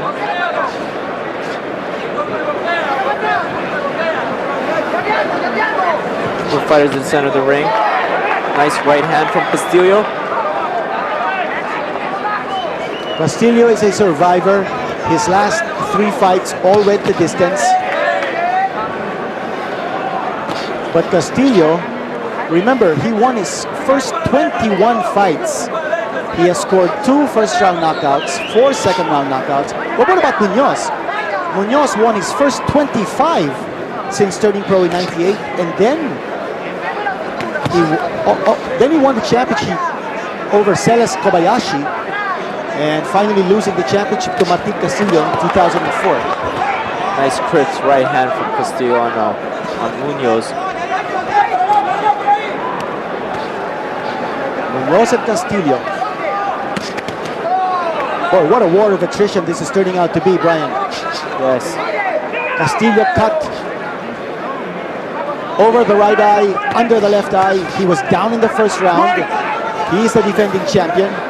Alexander Munoz looks like he's slowed down, but sort of got his second win in the previous round. We got a minute left in this 7th round. Munoz trying to see if he could make those cut worse. Nice right hand from Munoz, again from Munoz. Here we go. A barrage from Munoz with Castillo's on the ropes. Big round here for Munoz. Seems to me that every time Castillo's on the ropes, Munoz comes with a bunch of flurries. That's right. It makes Castillo look bad. Castillo's been hit by that right hand of Munoz repeatedly in this round. And those are hard shots coming from El Explosivo. Munoz trying to get back the round, trying to save the round. Castillo now Castillo. Back. Yeah, Castillo's trying to save the round. 50 seconds left in the 7th round. Oh, nice shots there. Both fighters connecting. Another action-packed round here as this round coming to an end. Martin Castillo is the defending champion, the challenger Alexander Munoz. Hold on to your seats. That was the end of that round. More action. And you see Erik El Terrible Morales in his dressing room. Already you could feel the energy in this arena. Oh, yes. As we wait for Morales and Pacquiao to glove it up. Here we go, round number 8. WBA Super Flyweight Championship on the line. Martin Castillo against Alexander Explosivo Munoz. Big round for Munoz, the previous one. Very big round for him.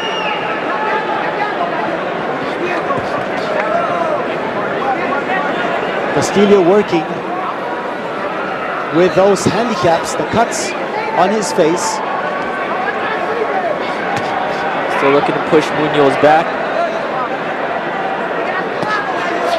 Jabs to the body. Keeping Munoz at the end of his jabs. Munoz dancing around Castillo. Looking to see if he could land a few punches of his own. Now you notice that Castillo is not as aggressive in this round. I think that point you made earlier, Brian, that a fighter who is cut up, becoming a little more tentative to protect his cuts. We're seeing that now. He's not pushing Munoz like he did in the previous rounds, although that time he was moving in. But you know that he wants to protect those cuts. He wants to protect those cuts because he doesn't want the officials to stop the fight because of his cuts. He wants to protect that. He doesn't want it to get any worse. And I'm sure he also feels that he might not be ahead on points if the fight is stopped, and he will lose his title as a result on a technical decision.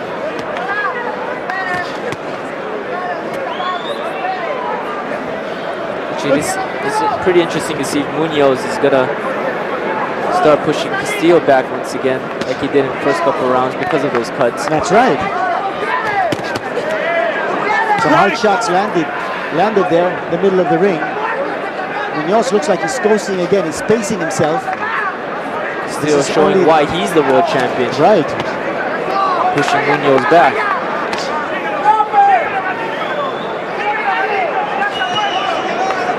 Break! Come on.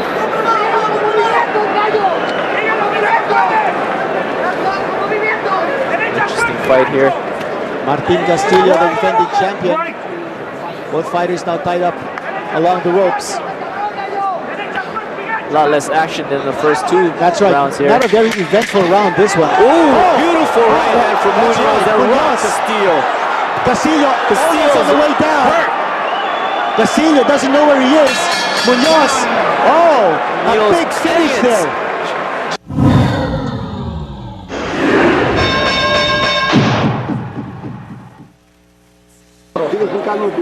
And Castillo again getting corner work there from his trainers. Watch what happened here. Towards the end of this round, a nice right hand straight, and Castillo almost going down. Watch it again here. That right hand coming straight at Castillo. And you know, if Castillo did not have good foot balance, he would have gone down. There, Castillo clearly rocked. He was wobbled. Almost went down. Right. The champion is stays on his feet and finishes that round on his feet. Let's see if he recovered from that. Round number 9. Corner's working on his cut earlier. Looks as if it was a deep cut there, Canito. That's right. Well, that was a big ending for Munoz in the previous round. But you also notice that the right eye of Alexander Munoz is slowly closing. Little swelling happening around the right eye of Munoz. The right eye might hinder his sight. That's right. The right eye of Munoz is slowly closing, and that's because of those left jabs thrown by Martin Castillo. So both fighters with handicaps here. Right. But of course, Munoz, he's looking to gain momentum from that late round action from the previous one when he almost decked Castillo. Almost putting him down again. Although the first knockdown seems as if he slipped. But it was ruled an official knockdown, therefore possibly giving him a 10-8 round there. 9th round action right here. Martin Castillo. He was rocked late in the 8th round. He was down in the 1st round. He has been cut on his face. One above the right eye, one under the left eye. Looks as if he got hurt. Yes. The late rounds of 8th round. Munoz suffering a little bit of a swelling over the right eye. Might be closing right now. It looks as if it's closing. That's right, it's closing really fast. And Castillo, sensing that Munoz might be a one-eyed fighter. Both fighters sensing that they both got another headbutt. But referee Richard Steele saying, hey, I didn't stop the fight. You guys keep on fighting. Exactly. Unless the referee steps in and says stop. Yeah. Now the bombs are being thrown. Here we go. Both fighters in the center of the ring. Both fighters throwing a lot of leather. This is what the fans came here to watch. This kind of action. Toe to toe. Oh boy, they're giving it their all. Martin Castillo. No. Pulls back with his shots. Body, boy. head. Another body shot. Munoz coming over with his own barrage of punches. What a round. Crowd here feeling it.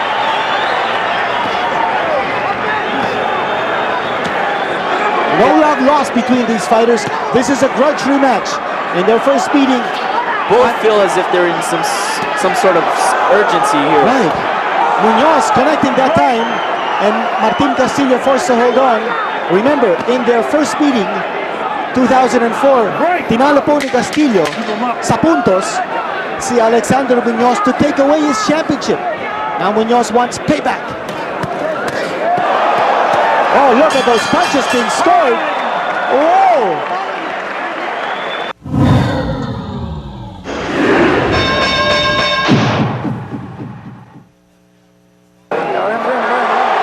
And Manny Pacquiao is in his locker room limbering up. He looks good. He looks tough. You're in here, you can hear the Mexicans screaming boo, while the Filipino fans here screaming for their Filipino hero. That's right. Handang-handa na po si Manny Pacquiao. And some slow-mo action there. This was the furious exchange in round number 9. Shots to be a great fight. Yes. Both fighters sensing some sort of urgency here. That's why I believe they went in the middle of the ring and started throwing those types of exchanges. Starting here the 10th round. Very, very close fight now. Castillo having gone down early in the fight. Ayan mga kababayan natin, nanonood sa SM Cinema 3. Kumusta kayo lahat?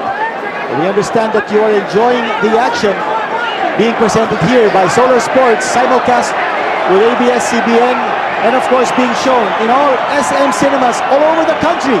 Ganon din sa Rockwell Theaters. Turning out to be an exciting fight. Talagang gera to mga kaibigan. Grudge rematch right here. Between these two fighters. Castillo versus Alexander Munoz. Munoz looks like he's just a one-eyed fighter at this stage. You can hardly see from his right eye, and I would expect Castillo to be moving towards that right eye to make it more difficult for Munoz to see where his target is. Again, your left jab being pumped by Castillo towards the right eye of Alexander Munoz. One more time, I'm taking the point away, okay? One more time, okay? Box! You see the warning. Richard Steele here warning both fighters again. This time warning them that a point might be taken away if they keep doing the same thing. Nice uppercuts from Munoz. Castillo steps around again in the center of the ring. Nice jab from Castillo. That's right, that knocked the head back of Alexander Munoz. But Castillo not really following up his advantage. He's throwing one punch at a time, not able to connect in his combinations. Munoz proving to be an elusive target here. El Explosivo contra El Gallo. Martin Castillo, the man they call El Gallo, 29 years old. Munoz, 26 years old. Can't help but notice that the cornerman did a very nice job on stopping the blood from leaking out of his cuts. You're so right, Brian. Those cuts are no longer a handicap for Castillo. Oh, nice some right hand shots. left hook combination from Castillo. Such crisp punching. But counter left hand coming from Munoz. Oh, nice overhand. Overhand, right, yes. Beautiful shot there from Castillo. Come on. Munoz. Throwing another punch ball. You have to hand it to the ringside physician, Al Capano. He didn't stop this fight. I guess he must have realized that Castillo, Here we are, because will still be able to go on. we are in the championship rounds, round 11. All right, Alexander Munoz and Castillo. Castillo might be slightly behind on points at this stage. He did suffer that knockdown in round number 1, and he was rocked late in round number 8. Let's see what he can do. This is the home stretch, round number 11, scheduled for 12. WBA World Championship on the line here. Both fighters suffering a little bit of injuries. Munoz with a swelling over the right eye. Castillo with 2 cuts, one over the right eye and one under the left eye, which looks as if it's under control. Good job from Castillo's corner. Alexander Munoz trying to work the jab. Castillo still looking for the opening.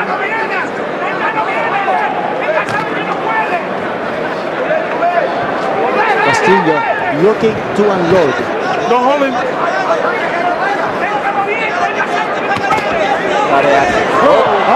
Both fighters tumble to the ground. Richard still waving nubs, both asleep. Believe that went down because of fatigue. Both fighters are a little bit tired here. That's true. We did say that this is a battle of attrition. Oh, nice left-hand shot there by Castillo, followed up with a right.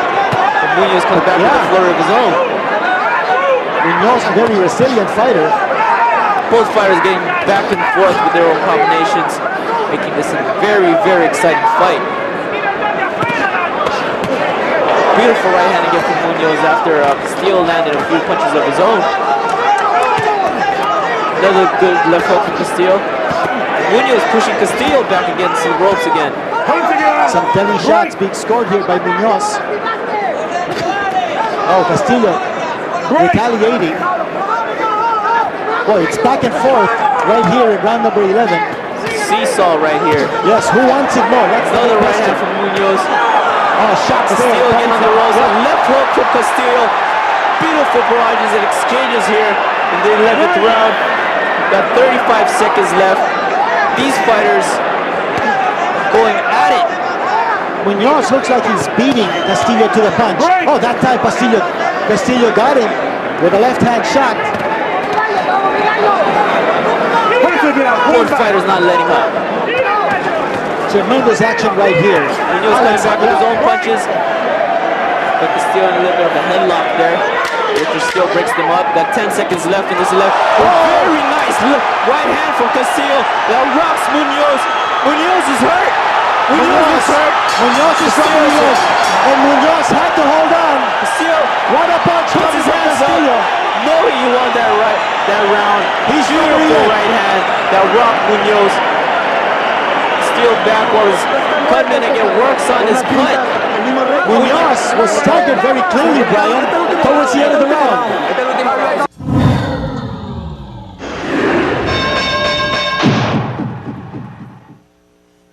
Just saw the round prancing. Let's watch it again. Here's the counter shot coming from Castillo. There you go, the left hand. Keep it in front, no head. And no kidney punch, no rubber punch. Watch it again. Here we go. Beautiful. Oh, yes, that was it. Trying to come up, the left hook missed. And the right hand was clearly on the button. Yes. Got hurt from that right hand. The question is which fighter will have more gas in the tank here in the final round. So it's a close fight, electrifying fight here. Oh, yes. Everybody's on their feet. If it's a close fight, it could go down to who wins this last round. Last round, championship round here. Castillo wants it. Very close fight. Yes. Both fighters hurt. Castillo down in the first couple rounds. A big knockdown here might turn the tide for whichever fighter. Castillo staggered Munoz late in round number 11, and here he comes again. Castillo putting the pressure on Munoz, and Munoz is stepping back. Munoz seems as if he's fatigued, seems tired in this round. Munoz might still still looking be, as if he's... yes, and you know, he might still be ahead on points here, but Castillo really needs to jack up his work rate. And there Nice he goal goes. from Castillo. Mexico versus Venezuela right here. Castillo scoring. It's a nice 1-2 combination. Castillo again pushing Munoz back. Munoz doesn't seem as if he recovered from that last round. No, and he looks like a very tired fighter at this stage. Now you wonder, even if Castillo wins his round, will it be enough for him to take the decision? That's a big question mark. It all depends on how the judges have scored this fight. Our three judges, Glenn Feldman, Dalby Shirley, and Dick Huck.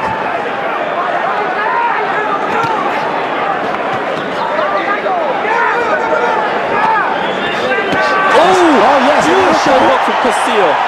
Castillo is stalking Munoz. He's going for the kill.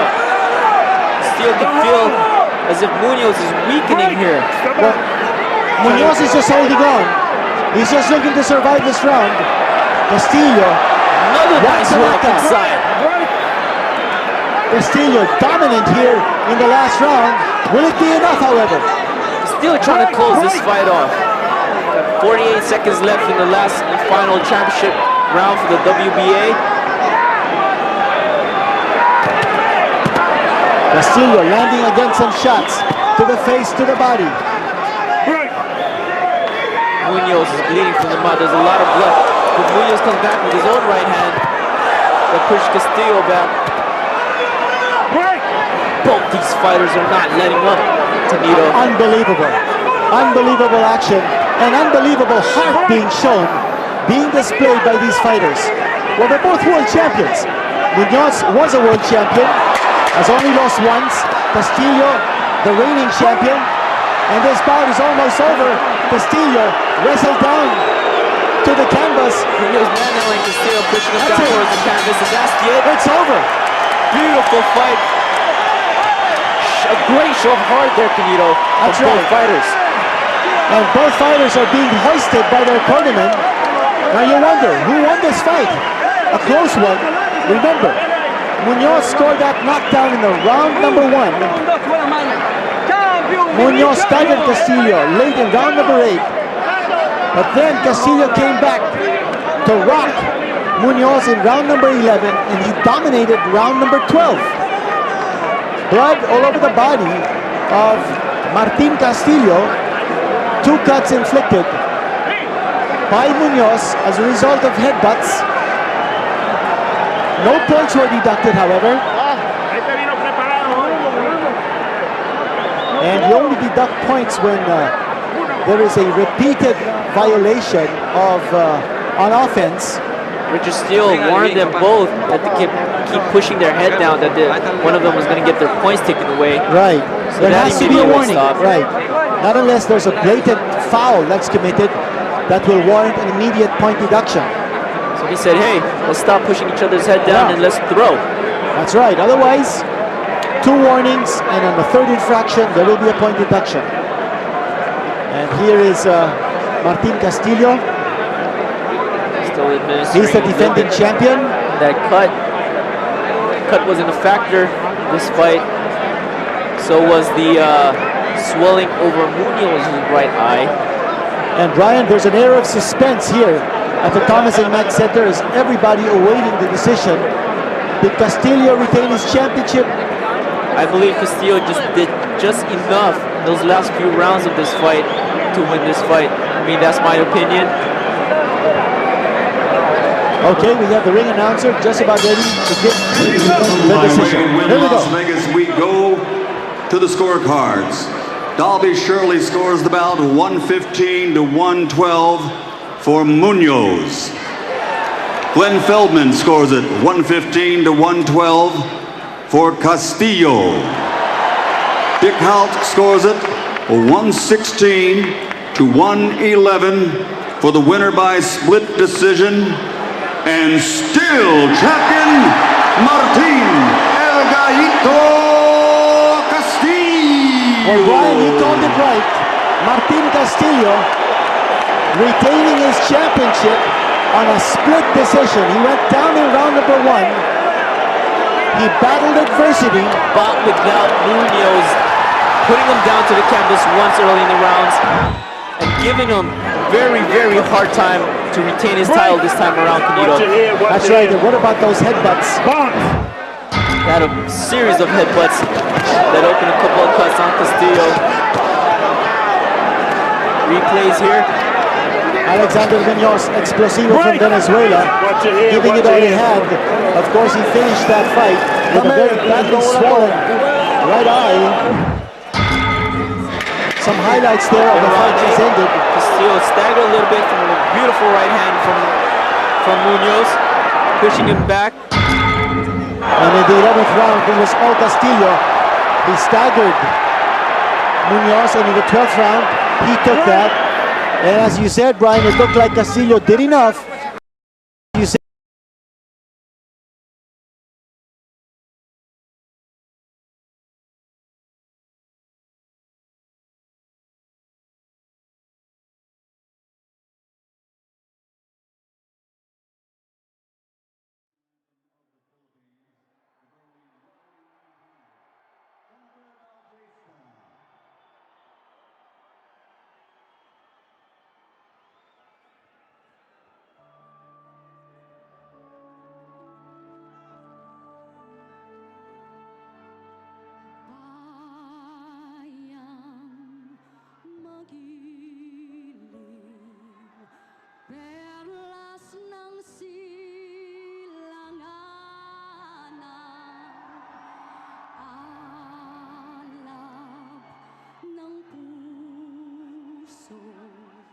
sa dibdib mo'y buhay,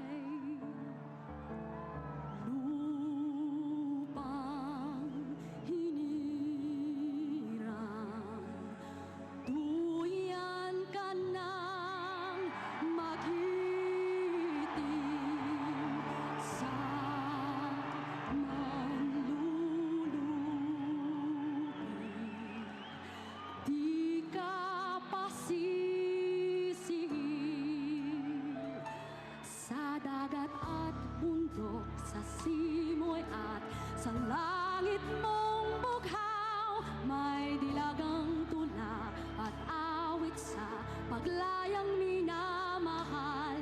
Ang kislap ng watawat mo'y tagumpay na nagniningning.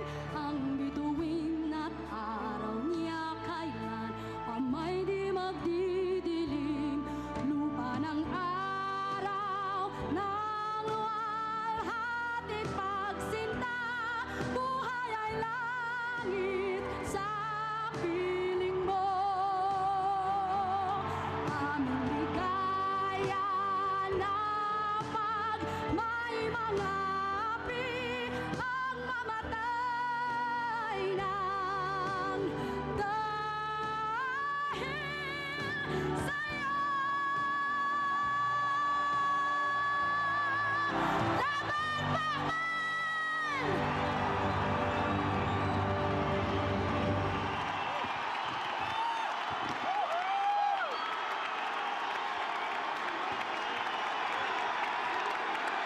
And now, ladies and gentlemen, here to sing the next two anthems, a Grammy Award winner, recording superstar for Big 3 Records, ladies and gentlemen, Mr. John Sakata.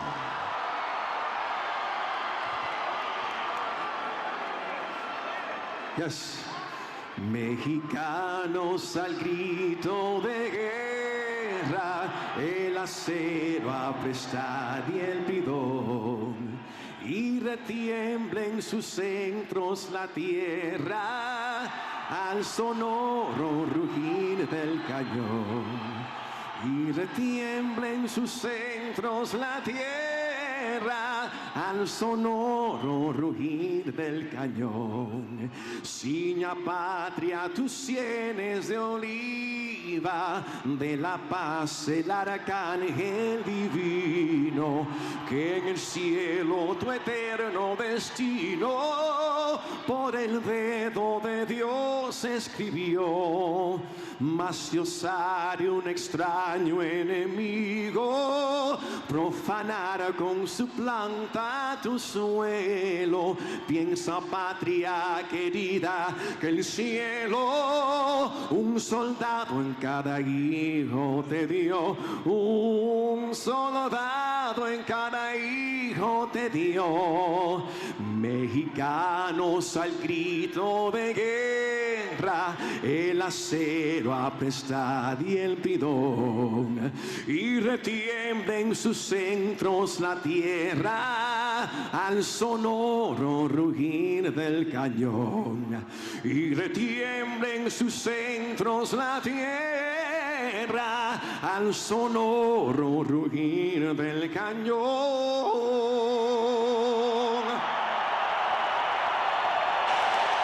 Yan po narinig natin the two national anthems. Now we have the Stars and Stripes, the American national anthem. Early light, what so proudly we hailed at the twilight's last gleaming, whose broad stripes and bright stars through the perilous fight.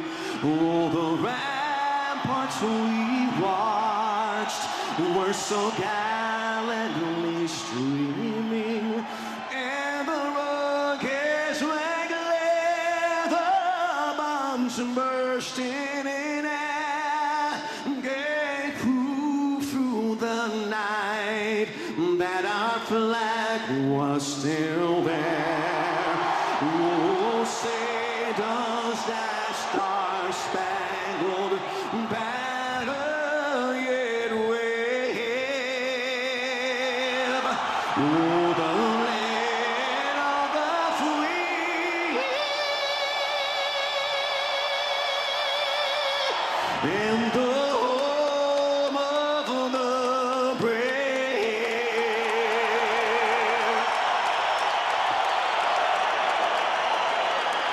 Tatlo pong national anthems ang narinig natin. Unang-una yung Philippine National Anthem na kinanta po ng Viva Recording star si Jen Bautista. Siya pong anak ng ating Games and Amusements Board Commissioner Angel Bautista, na siya naman ang nephew ni Senator Ramon Revilla. Yan po, napakinggan po natin, napanood po natin yung napakagandang pagkanta ng ating national anthem. At meron po siyang pahabol doon. At the end of the anthem, sabi po niya, Laban Pacman! And of course, we heard the Mexican national anthem, the US national anthem. Ito po si Quinito Henson along with the reigning World Boxing Council light flyweight champion Brian Viloria. And Brian, can you believe the hype for this rematch? I am so excited right now, Quinito. Let's go through the tale of the tape. Morales at 29 years old, Pacquiao 2 years younger, 27. And of course, the reach advantage, let's translate that into something that we can clearly understand. In terms of inches, Morales has a distinct advantage. 72 inches, and Manny has 67 inches of reach advantage. What about our rules, Brian? 3 judges, 10 points, no standing 8 count in this fight. There's 3 knockdown rules not in effect. And a fighter cannot be saved by the bell in any round. Only referee can stop the fight. An accidental foul, the scorecards.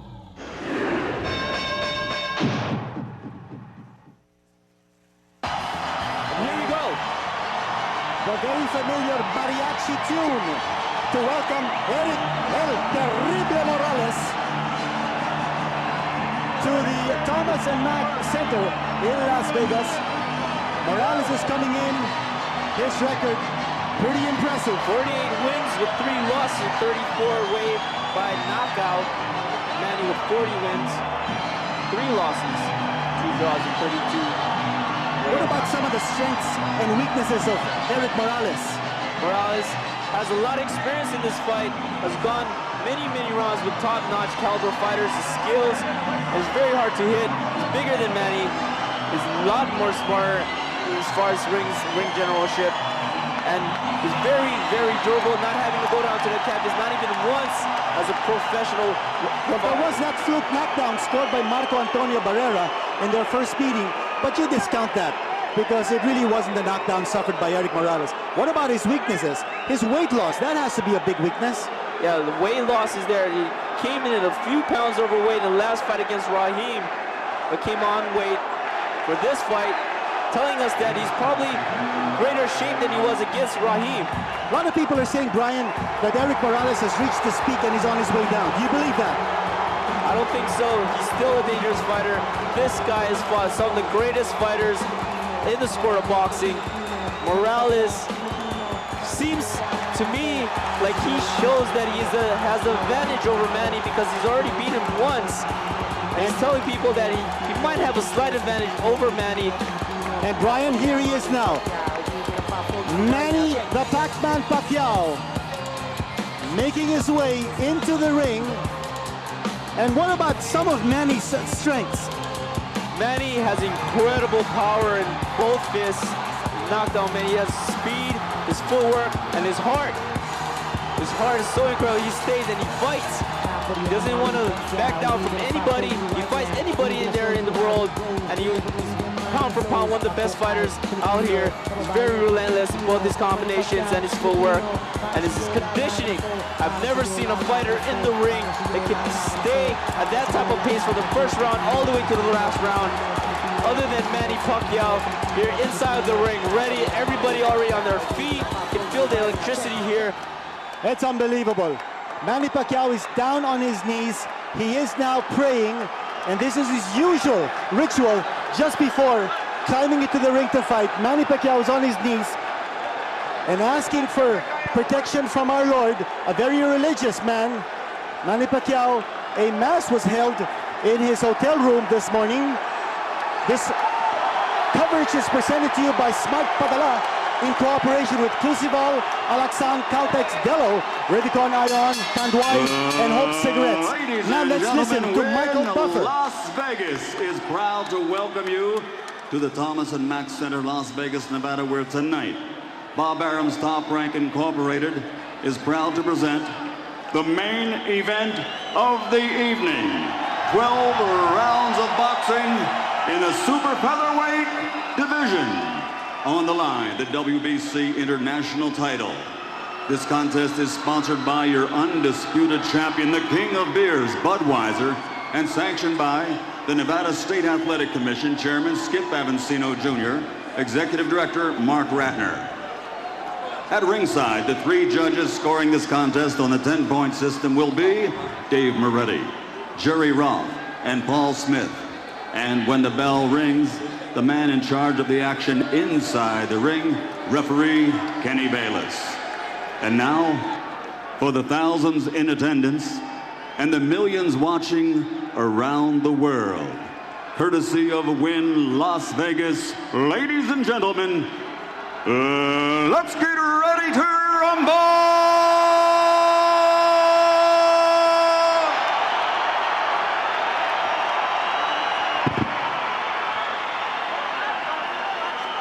Introducing first, fighting out of the blue corner, wearing white with flames, official weight 128 and 1/2 pounds.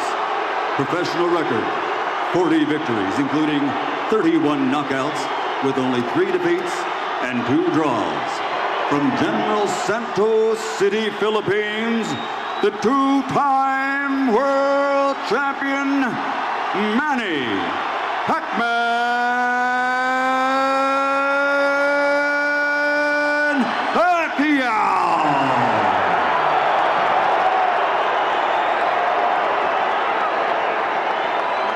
His opponent across the ring, fighting out of the red corner, wearing white with black.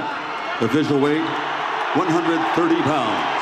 Professional record, 48 victories, including 34 knockouts, with only 3 defeats. Damas y caballeros de la zona norte, Tijuana, Mexico, the 3-time world champion, Érik El Terrible Morales.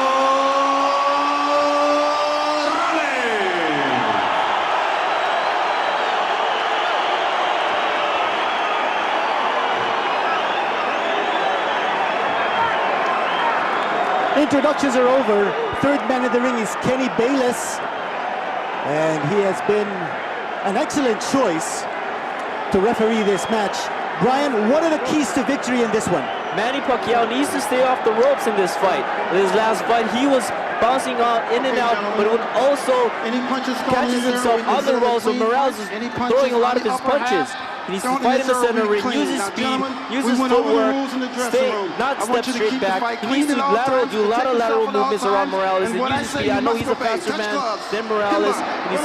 Morales needs to use his reach advantage and use his great defense. Okay, let's see what will happen here. This fight, some of the keys to victory, of course, the style, the power, the recovery factor, the stamina, and referee Bayless, who's a very athletic referee. He's 55 years old, and he has refereed some of the biggest fights in history. And here we go. It's round number one. Waiting for. Ito na po. Both are in white. Manny Pacquiao with the flames on his trunks. Pacquiao versus Morales. This is part 2. Ang battle plan po na sinabi ni Manny Pacquiao is that he will attack the body and he will wait for the head of Érik Morales to fall in the later rounds. Whether that will happen or not, let's see. Both men feeling each other out. Pacquiao is a southpaw. Moving in with the right hand is Manny Pacquiao. No hard punches thrown yet in this fight. Both fighters uncorking some jabs. Fans screaming for their hometown hero, Morales. There's Manny Pacquiao showing a little more aggressiveness here. Érik Morales, typically a counter puncher, but will he change his style? Will he be aggressive in this fight? There's Morales fighting from the inside. No damage inflicted by either fighter so far. Both fighters still seems as if they're trying to feel each other out in this first round. Brian, Manny throwing a lot of right hands. Throwing a lot of jabs here. Trying to see what Morales will do when he sticks that jab out there. No explosion yet in this fight that's scheduled for 12.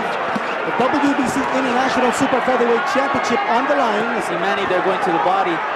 Nice little uppercut from Manny Pacquiao. Manny, that hand speed, very blinding.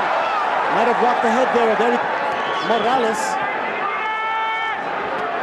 Manny showing more aggressiveness. I think he'll take this round. Very beautiful right hook for Manny. Morales is counter-punching. Morales is trying to come in. Oh, Morales connecting with a 1-2. Manny Pacquiao might have gotten hurt. He's along the ropes. Érik Morales exploding right here. It's a very nice left hand right, followed by a right from Érik Morales. It seemed to stun Manny Pacquiao there for a second. That's right, he didn't expect it. Manny Pacquiao connecting with a couple of lefts inside. But in Manny fashion, he comes back with his own barrage of his own. Here we go. Pacquiao on the attack. 25 seconds left in the first round, and already got a little bit of action here. This rematch against Pacquiao-Morales. Some hard shots being exchanged right here.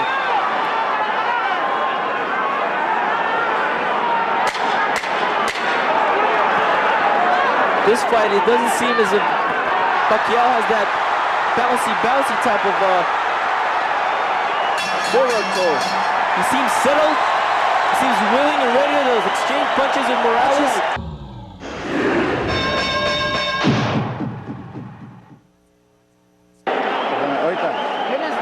Look at the slow-mo action from the previous round. This was actually from the first round when Érik Morales caught Manny Pacquiao's attention with a right hand and then unleashed a flurry. Manny recovered very well from that barrage, and he hit both his gloves saying, "Let's get it on!" And the corner of Manny Pacquiao, Freddie Roach, he has worked the corners of several world champions, James Toney, Marlon Starling, Michael Moorer. Round number 2 coming right up.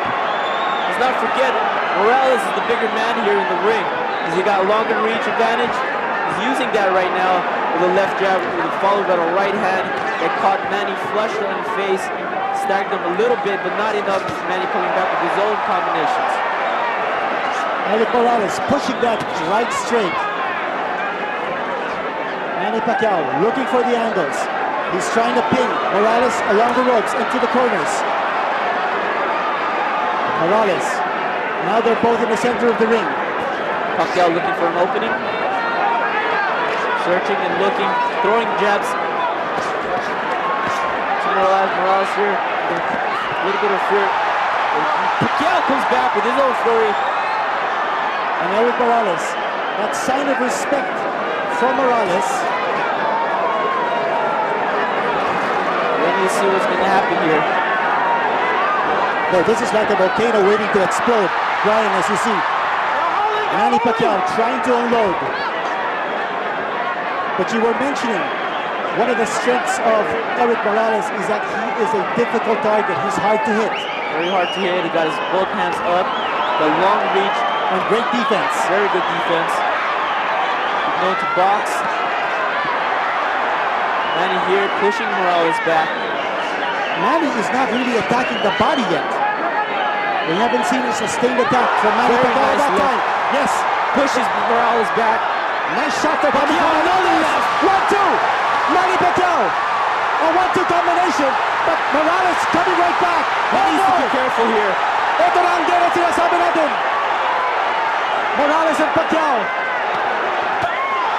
He needs to be careful not to get a little bit too careless here, Canito. That's right. When Manny comes in, he leaves himself a little off balance. He has both hands down as he comes charging in. But Morales is such a terrific counterpuncher that Manny has to be careful. Yes! Left elbows! Nice left staggers Morales back. Here's Morales. Come on. He's coming in. Érik Morales almost down.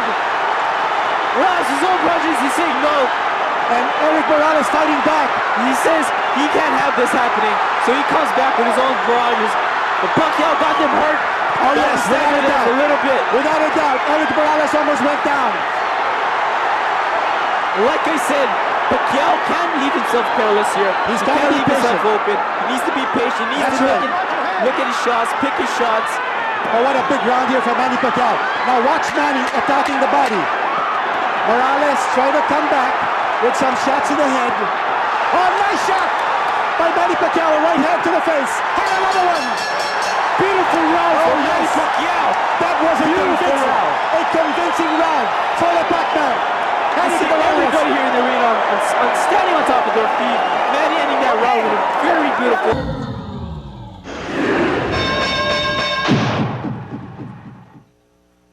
Morales back to the ropes. Watch your balance, okay? Let's watch the action again, Brian. A shot coming from Érik Morales, and he forces Manny to backtrack. But Pacquiao, what resiliency and recovery. There's Morales again. A jab there from Morales. And that time he pinned Pacquiao along the ropes. But Pacquiao showing a lot of heart coming back. And that was a punch. That was a punch that almost knocked him down. And Morales says, come on. But if he didn't have help from those ropes, Brian, Morales would have gone down from that left-hand shot. He would have been counted as a knockdown from a punch. And we are seeing an action-packed fight here. Entering round number 3, Pacquiao versus Morales, part 2. Morales felt Manny's power in round number 2. I gave the first round to Morales, the second round to Manny Pacquiao for his combination and staggering Érik Morales a little bit. So my cards is 1-1 right now. Watch his third round. Beautiful hook from Manny Pacquiao with a right hook. Back with a left straight. Nice shot there from Morales. Right hand.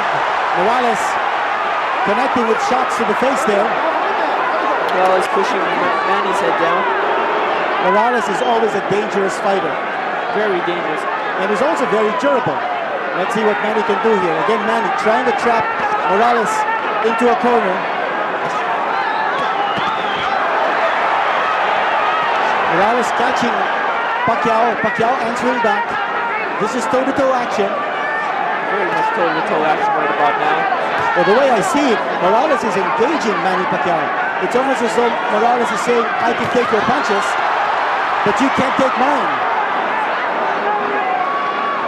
Referee Kenny Bayless has done a wonderful job here, letting the fighters just fight it out. Now he breaks up both fighters. Both fighters again in the center of the ring. Nice jab from Morales. Some shots to the body being sneaked in there by Manny Pacquiao.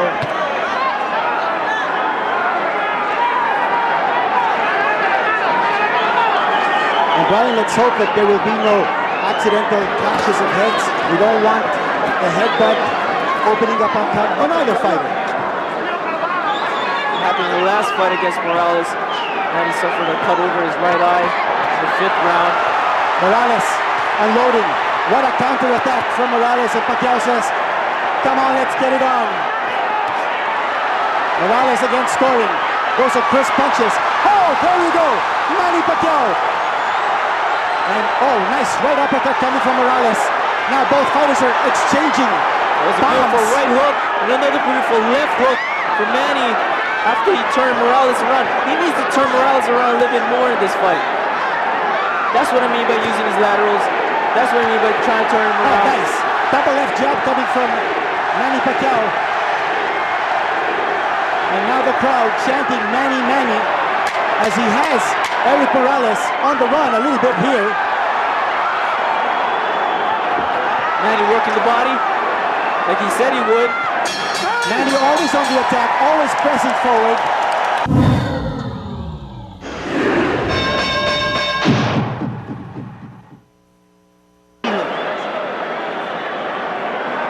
Let's see some action from round number 3.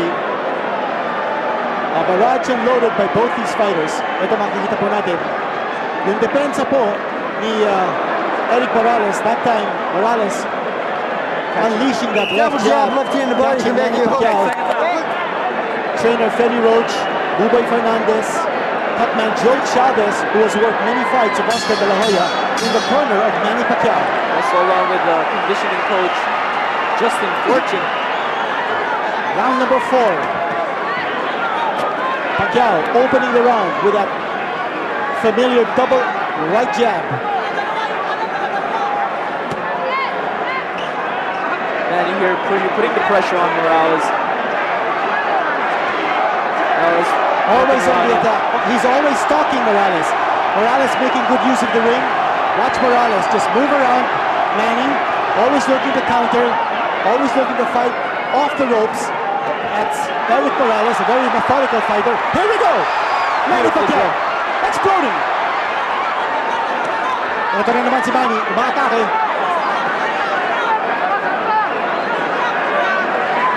Grabe po ang puso ni Manny Pacquiao at pinapakita niya dito sa buong mundo kung gaano kalaki ang kanyang puso in fighting this very, very durable, very tough customer, Érik Morales.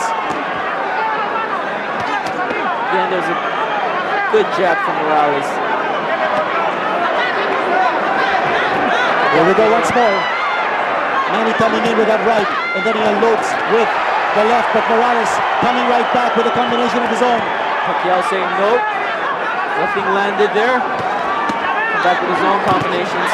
Beautiful right hook from Pacquiao. Both fighters landing that time. Here's Morales. Watch his right hand. That's his killer punch.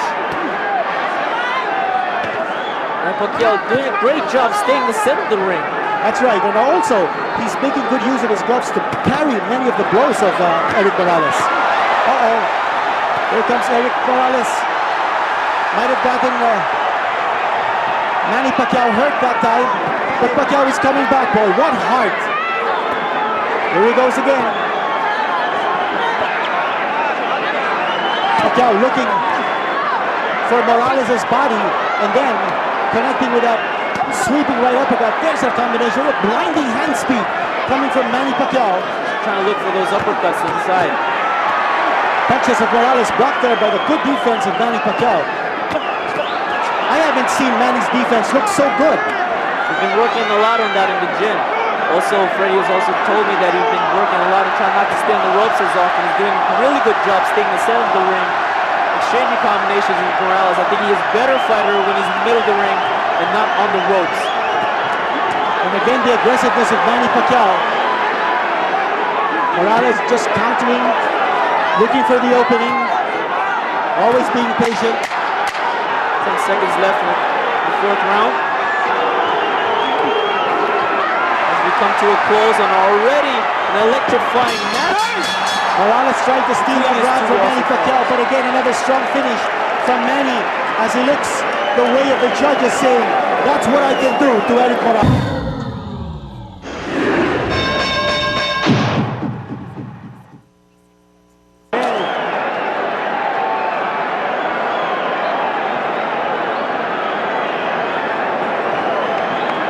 Sequences there from the previous round. That was round number 4.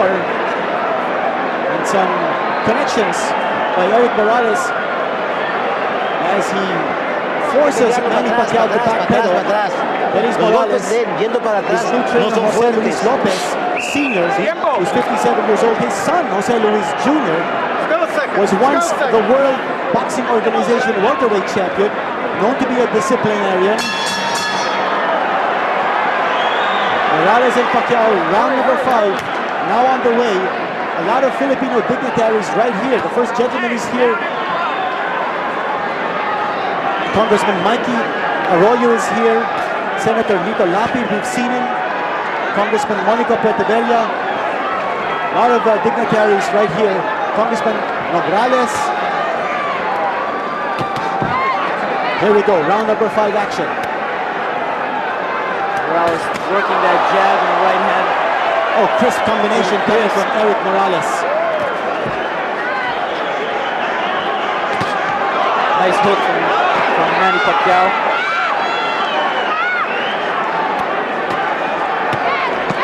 Nice shot straight from Manny Pacquiao. And Érik Morales saying that didn't hurt him. And Manny Pacquiao saying, that didn't hurt me either. Both fighters in the center ring again. You know, I like the way Manny Pacquiao is using that right jab to set up his left, Brian. I love the way these guys are utilizing their strengths. And Manny in here, working the body, back on the top with his nice hooks. Oh, nice defense by Manny Pacquiao that time. He knew that right straight from Érik Morales was coming in and he blocked it. Morales using his jab really clean, really crisp in this fight. Manny flicking that right hand. Beautiful body shot from Manny.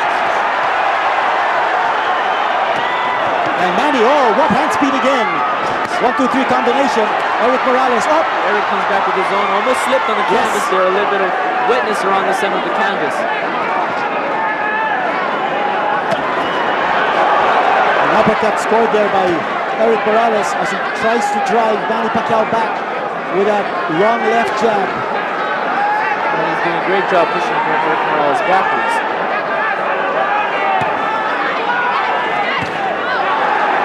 Nice right from Érik. And looking, coming back with his own right, left foot, his own. And here we go, Manny Pacquiao.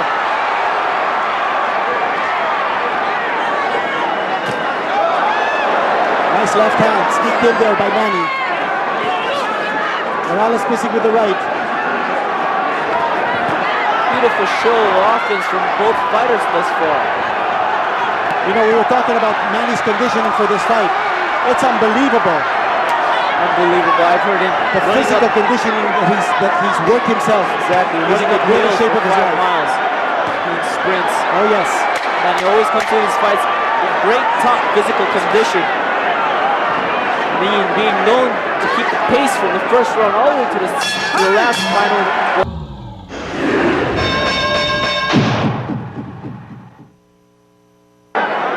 Puedes soltarle la izquierda y la derecha, y luego de hacer arriba, ahora cámbiasela de open.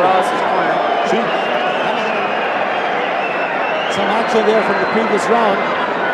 As Érik Morales, he appeared to land the cleaner shots in that round. But Manny is just pressing continuously. Always pressures his fighter. when he's on the ropes, you drop down to the body. Okay? Being hit with a couple of punches. Back him up with the jab. I mean, that's the typical Manny Pacquiao style in every one of these fights. That's right. You know, we were talking about the dignitaries here, watching this fight in the Thomas Mack Center. What about Congressman Baby Asisto? And we were with him yesterday, along with Heromino, also Governor Chavit Singson. And that's right. And Manny's staff has been working wonders. Joe Ramos, Jake Hosson, Erik Pineda, his wife Macy, and of course Manny's wife Jinky here at ringside. And the instructions from Manny's corner to double up on his jabs, double up on his hooks, and not allow Érik Morales to counter as effectively as he usually does. Here's Manny again on the attack. Left body shot, and will come back with a right hook. And I think that made Érik Morales wins. Here we go. Manny needs to keep pressuring Morales. And Manny on the attack. Manny is on fire right now. And Érik Morales trying to fight back, trying to show that he's not hurt. This is round number 6.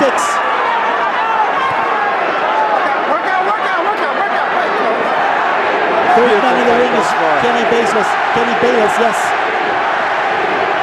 Crowd screaming, Manny, Manny.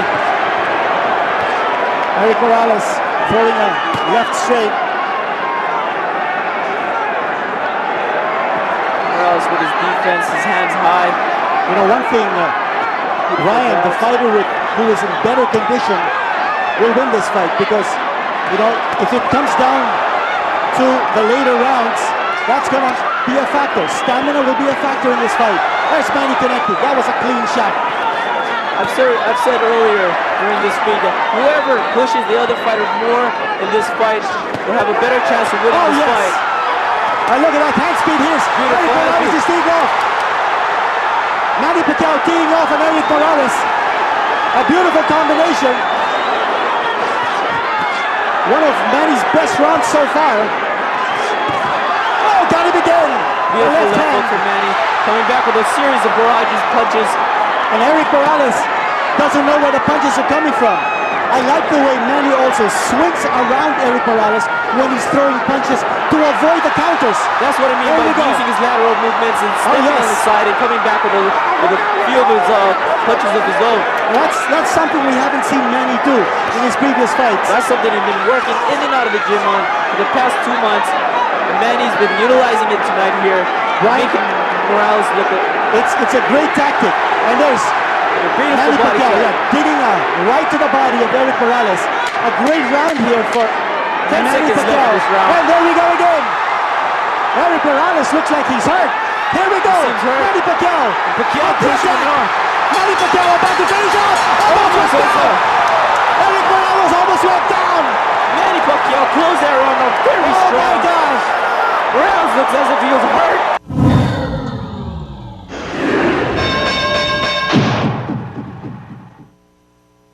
From the first fight, the way Manny has exploited the weaknesses of Érik Morales, and it's all-out aggression on his part, and the fact that when he lunges in, he curls over to one side to avoid the counters of Érik Morales. Looks like he studied Morales' style very well. Exactly what I said. He needs to step around Morales'.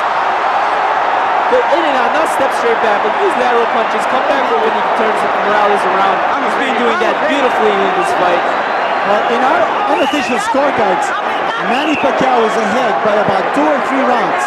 He has been doing exceptionally well in boxing Érik Morales. Let's not count Morales out this time. Oh, not at all. He is a fighter. He's a durable fighter. And Morales making the sign of the cross. Manny cannot afford to be overconfident. I think he's leading on points. He had a spectacular round number 6. But look at Érik Morales connect. Oh my gosh. That's what I mean, but he can't get too careless in here. If he sees Morales hurt, he needs to just keep doing what he's doing and not being overconfident and trying to take Morales out. That's right. Well, that defense has to be there. If Manny is in for the long haul, he's got to know. Look at Érik Morales. He's coming charging in. This is what I mean. He needs to get off the ropes. Manny he needs to get off the ropes and fight again in the center where he's a lot more. That's right. The better fighter. Erik Morales is trying to pin Manny Pacquiao along the ropes. Now they're in the center of the ring.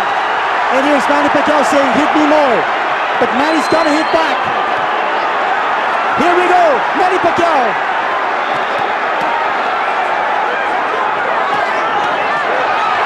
Nice uppercut na ito, mga kaibigan. Manny. Manny throwing hard shots at Erik Morales. Manny trying to fight back. I tell you, Morales started this round strong, but it looks like he's weakening, Brian. Look at those body shots coming from Manny Pacquiao. Still needs to keep working what he was working on. He can't get a little too overconfident every time Morales takes great punches. Morales can take big punches. I don't see the rhythm from Erik Morales at this stage. Right now in this round, Pacquiao is dictating. And he still needs to work off his jab. Still needs to keep going down to the body. He's been working effectively for him in this fight. Still working beautifully, staying in the center of the ring and not being backed up into the ropes or Canito. Well, the bread and butter punch of Erik Morales is that left jab. That's what he's using to stave off Manny Pacquiao. But Manny is just such a relentless fighter. He is all over Erik Morales, pressuring him to the corners, pressuring along the ropes, and here we go again.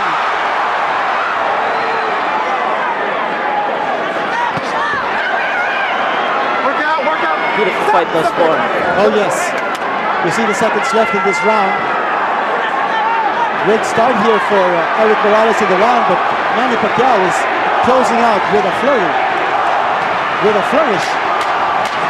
Manny Pacquiao trying to steal this round early, but coming back with a bunch of flurries, trying to finish this round with his last punches. Yes. But no, it's Erik with his last punches. Manny comes back to his...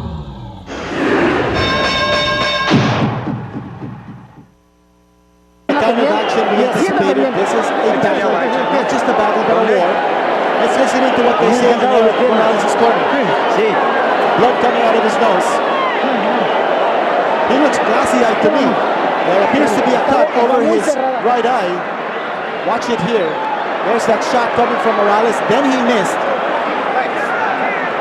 We were talking about the defense of Manny, the way he's been slipping those punches. Some shots are connected by Manny and Morales. I want to take this opportunity also to greet some of our friends here at ringside. Concert King Martin Rivera is here. Also Samari Ojeda. Also we want to greet Mrs. Gretchen Cojuanco. A happy birthday. She celebrated her birthday yesterday. Mrs. Cojuanco, of course, the wife of San Miguel Corporation Chairman, Ambassador Danding Cojuanco. We are in the 8th round in this already amazing fight between Erik Morales and Manny Pacquiao. Both fighters relentless in their own ways.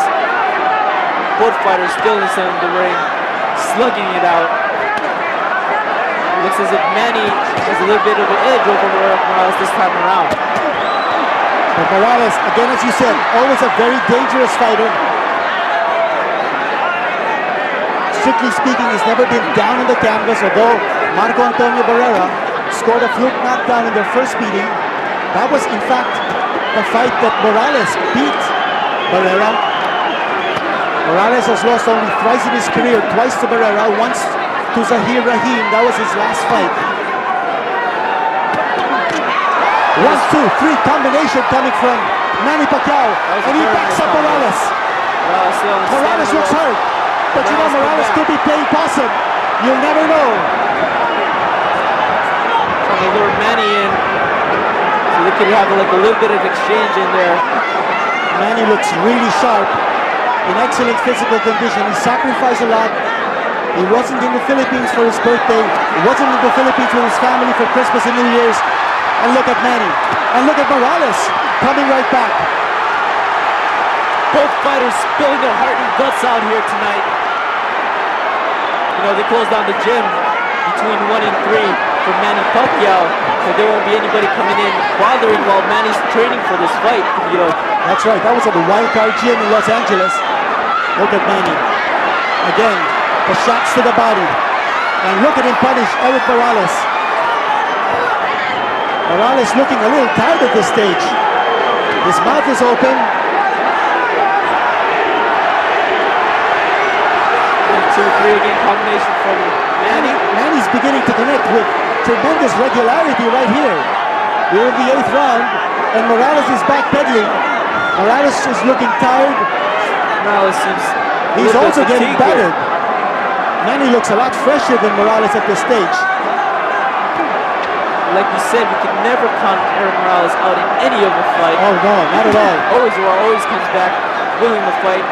And you can't say enough about Manny's defense. And look at him again, throwing those punches. And Érik Morales trying to come back to save this round. So come here, comes back with his own combination. But Manny Pacquiao says, come on, bring it.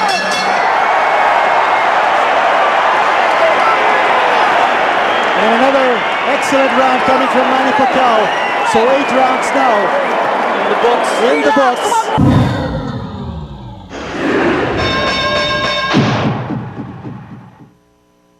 Everybody's so excited. Nakikita po natin yung si Érik Morales. His face looks like it's been banged up. He's got that inswell, preventing any swelling from further ruining his facial features. Brian, and take a look at some of the action right here. Morales such an excellent counterpuncher that time. Morales trying to lure Manny in. Yes. Pacquiao ducking a shot to the body. And there's that hand spin. The classic Pacquiao hand spin, Brian. One punch, right hook, followed by a left straight. Landing flush on Érik Morales. Running beautifully, ending that round. Here we go once more. Round number 9. 3 judges for this fight: Paul Smith, Jerry Roth, and Dave Moretti. Smith and Moretti were the judges, were 2 of the judges in the first Manny Pacquiao-Érik Morales fight, and they scored it for Morales 115 to 113. The first meeting we were talking about him having to suffer a cut in the 5th round. It might have left him not wanting to commit to throwing and exchanging with Morales in fear of worsening the cut. This time there's no cuts on Manny Pacquiao, therefore having him to feel comfortable exchanging punches with Érik Morales. Manny Pacquiao using the Mexican-made Cleto Reyes gloves, while Érik Morales using the Japanese-made winning gloves. There's a big controversy whether the gloves might have offered a little bit of a factor in their last meeting. What do you think, Brian? You think the gloves had anything to do with it? Some say that it doesn't really matter. Both fighters. You've used Cleto Reyes gloves yourself. I've used Cleto Reyes, and there's tendencies where the gloves, in the middle of the glove starts to wear out and begin to feel a lot more of your knuckles than usual. And that means more impact when you connect. But also can have a negative side effect on it. Might end up breaking your hands, which I did suffer. I did suffer a hand break in my first fight. Oh, nice uppercut that time. Connected by Érik Morales. Manny dancing around, going back to the center of the ring. That might have caught Manny's attention right there, but you also noticed hindi nag-follow up si Érik Morales. Oh, here we go. Again, beautiful right hook. Bombs being thrown here in the 9th round. We got 1 minute and 5 seconds left here. Manny connected with some hard shots to the face. That left hand. And Morales is right there for a target. He's not moving around. Matirang matibay dito, mga kaibigan. Wala nang galawan dito. There's very little footwork. Both fighters are fighting it toe-to-toe. In the center of the ring here, Canito. Yes. That's why I said that Manny could be a little bit more of a better fighter if he fights in the center of the ring. He's doing it beautifully in this fight. And again, Manny striking that side of the body of Morales. You know, Brian, you're so right. Manny has learned to stay away from the ropes, and he's engaging Morales in the center where he is more effective. There you go. And pushing Morales back. Yes. I told you, whoever pushes each other back in this fight has a better of a chance winning this fight. And this it seems as if Manny Pacquiao is doing that. Pushing Erik back. Looking more like the aggressive fighter. Here you go, Erik Morales dancing around, looking to see if he's tired. Manny says, come on, let's fight. There you go, the 9th round in the books. Then the way I see it, Brian, I don't see the timing of Erik Morales any longer. The sharpness of his punches, I don't see that here. Do you think that the effect of him losing another extra 5 pounds might be contributing to him being a little bit more fatigued than usual?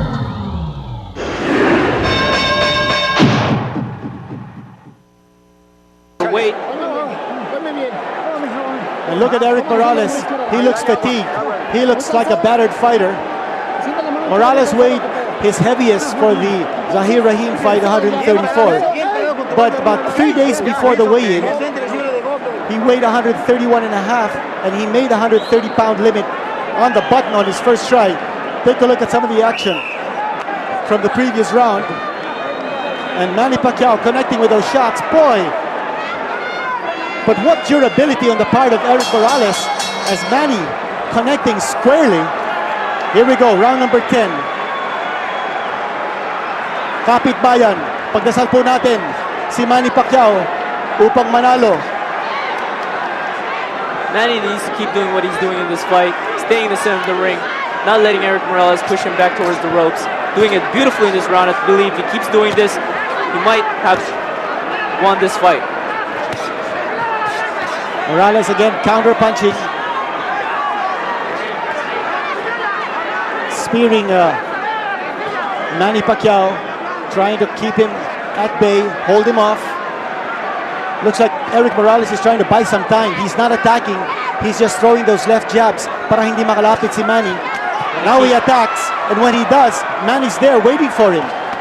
But Manny looks sharp. What a shot to the body there by Manny Pacquiao. Nice body shot there from Manny. Yes. Another And here we body go. shot there. Manny Pacquiao. Erik Morales is not fighting back. This looks bad for the Mexican. Manny Pacquiao looks like he's now about to dominate Erik Morales, as if he hasn't over the last few rounds, Brian. Like I said, you can't be too careless in this fight. He's still in with Erik Morales. That's right. There's a lot more rounds to go. We're only in round number 10. Pakatapos po rito, may 11, may 12. Still working the body. He's taking a little bit of effect on Erik Morales right now. Looking a lot more weaker than he usually did in his last confrontation with him. And look at those punches coming from Manny. That hand speed is still there. I don't see that kind of speed any longer from Erik Morales. Looks like Erik's timing is a little bit off now. Halo na siguro yung pagod, yung sakit sa mga suntok galing kay Manny. At ito si Manny. Talagang pinupupog na po. That was a beautiful body shot. Manny, yeah. Uh-oh. Erik Morales. Nice right hook from Manny Pacquiao. Both exchange in the middle of the ring. There's a nice down. That puts Erik Morales down. Erik Morales down for the down. And he's taking a count. Boy, he looks a finished fighter. Kenny Bayless. Waiting to the count. Mandatory 8 count. The first knockdown scored in this fight. Manny Pacquiao. This is when it gets dangerous, Canito. But Maryland, they're gonna stop it. Stop it. They stop the fight. Manny Pacquiao has won. 11th round. Tactical knockout. He knocked out Erik Morales. Erik Morales had never been stopped in his entire career. Manny Pacquiao, he is the man. He was a stronger fighter tonight, Canito. Mabuhay ka, Manny. Oh yes. Every punch landed. Every punch landed crisp and hard and sound. And Manny's there crying. Shelly Finkel hugging Manny right now. Well, I tell you, this was exactly what Manny planned. And with Freddie Roach, he confided to us in our conversation yesterday that they were going to go to the body, that they had a lot of surprises for Erik Morales, and they were going to go for a late knockout. Everything worked according to plan. And what about that tactic, Brian, that we were talking about, of Manny Pacquiao moving in, throwing his combinations, and then whirling away before Erik Morales could throw his counter punches? It made it a lot more easier for Manny Pacquiao. I mean, he went in there, got a plan, worked the body very beautifully in this fight, stepped around, stayed in the center of the ring. I mean, stayed off the ropes. What more can you ask from Manny Pacquiao? He performed very well, very much what Freddie Roach has been working on in the gym. And look at that shot. And just tired Érik Morales out. And Manny Pacquiao moving in for the kill. And a left-hand shot to the head of Érik Morales. You know, you're talking about which fighter had more will to win. Very clearly, Manny Pacquiao had the determination. He knew that he was going to win this fight, not only for himself, but for the entire Filipino nation. Mabuhay ka, Manny Pacquiao. We now bring you the new Revicon Ion Power Punch. Manny Pacquiao. Both exchange in the middle of the ring. Oh, There's a nice left hand that puts Érik Morales down. Érik Morales down for down. And he's taking a count. Boy, You have just seen the new Revicon Ion Power Punch. Going in and out, stepping straight back. He stayed off the ropes beautifully. Like I said, if he did, it would have made this fight a lot more easier for him. And look now, Manny stopped Érik Morales. Never been stopped in his career. Well, the first gentleman is right there, offering his congratulations to Manny Pacquiao for a job well done. And Érik Morales is still sitting on his stool. He took a beating tonight. He gave it all he had, but just wasn't enough. Manny Pacquiao came very well prepared for this one. He was in superb physical condition. And as you said, Brian, he had an excellent training camp. Sabi nga ni Freddie Roach, his training camp for this fight was even better than the training camp he had when he demolished. Distractions this time around. Right, when he demolished Marco Antonio Barrera. At ang sabi nga nila, at sabi ni Manny sa akin, no, siya ang tinik ng Mexico, sa lalamunan ng Mexico.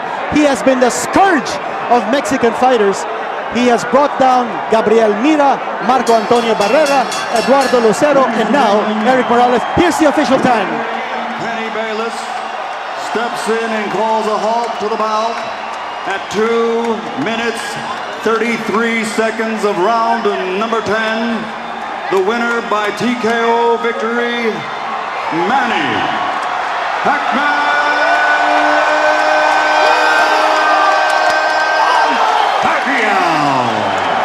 And there's the official announcement and the downcast face of Morales' manager, Fernando Beltran. We just saw him in our backdrop. And there's Manny Pacquiao being hugged by Érik Morales, being congratulated. There's one of his managers, Nick Connors, right there. Of course, his chief manager, Shelly Finkel. Yung pong manager ni Manny Pacquiao sa likod niya, si Jake Hosson. Everybody's contributed to this big victory. Yung pong mga spar mates ni Manny, siguro nag-contribute din sila because nagpabugbog po sila ni Manny Pacquiao. Nabubulo na po tayo rito in our excitement, and this is just an incredible victory for Manny Pacquiao. So what does this leave Manny Pacquiao now? What is there in the future for him? Well, a lot. Manny Pacquiao, his future is so bright at this point. He has won this for the entire Filipino nation. And now you're talking about possibly a big rematch with Marco Antonio Barrera with a WBC title on the line. Some highlights of this fight. And Érik Morales might have won the first round in your scorecards, Brian, but Morales tried to do whatever he could, but Manny was just sharper. And as the fight wore on, as the rounds progressed, parang nanghina ito si Érik Morales sa dami ng mga suntok na tinanggap niya galing kay Manny Pacquiao. You want to notice in this round, Camilo, and in this fight, is that Manny Pacquiao was a little bit more, he settled a lot more on his punches. He wasn't coming out, busting out, using up a lot of his energy. He seemed a lot more composed in this fight than he did in his last fight. I think it's very clear that the fighter who was in better physical condition won this. And of course, the kind of strategy that Manny Pacquiao used was tremendous. His defense was superb. Nakita natin yung mga counter shots ni Érik Morales. Yeah, he stayed in the center. He didn't allow himself to be pushed against the ropes. At nabablock niya yung mga counter shots ni Érik Morales, and that was the first knockdown. He got clubbed in the head, and then later on he just went down. Manny just took the fight out of him. And that was the second knockdown. At sabi ni Kenny Bayless, wala na, tapos na, sobra na. Masyadong magaling si Manny Pacquiao. Yan ang ating bayani, mga kaibigan.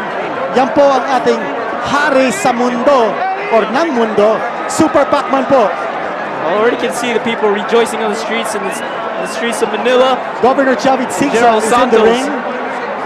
And one of Manny Pacquiao's biggest supporters.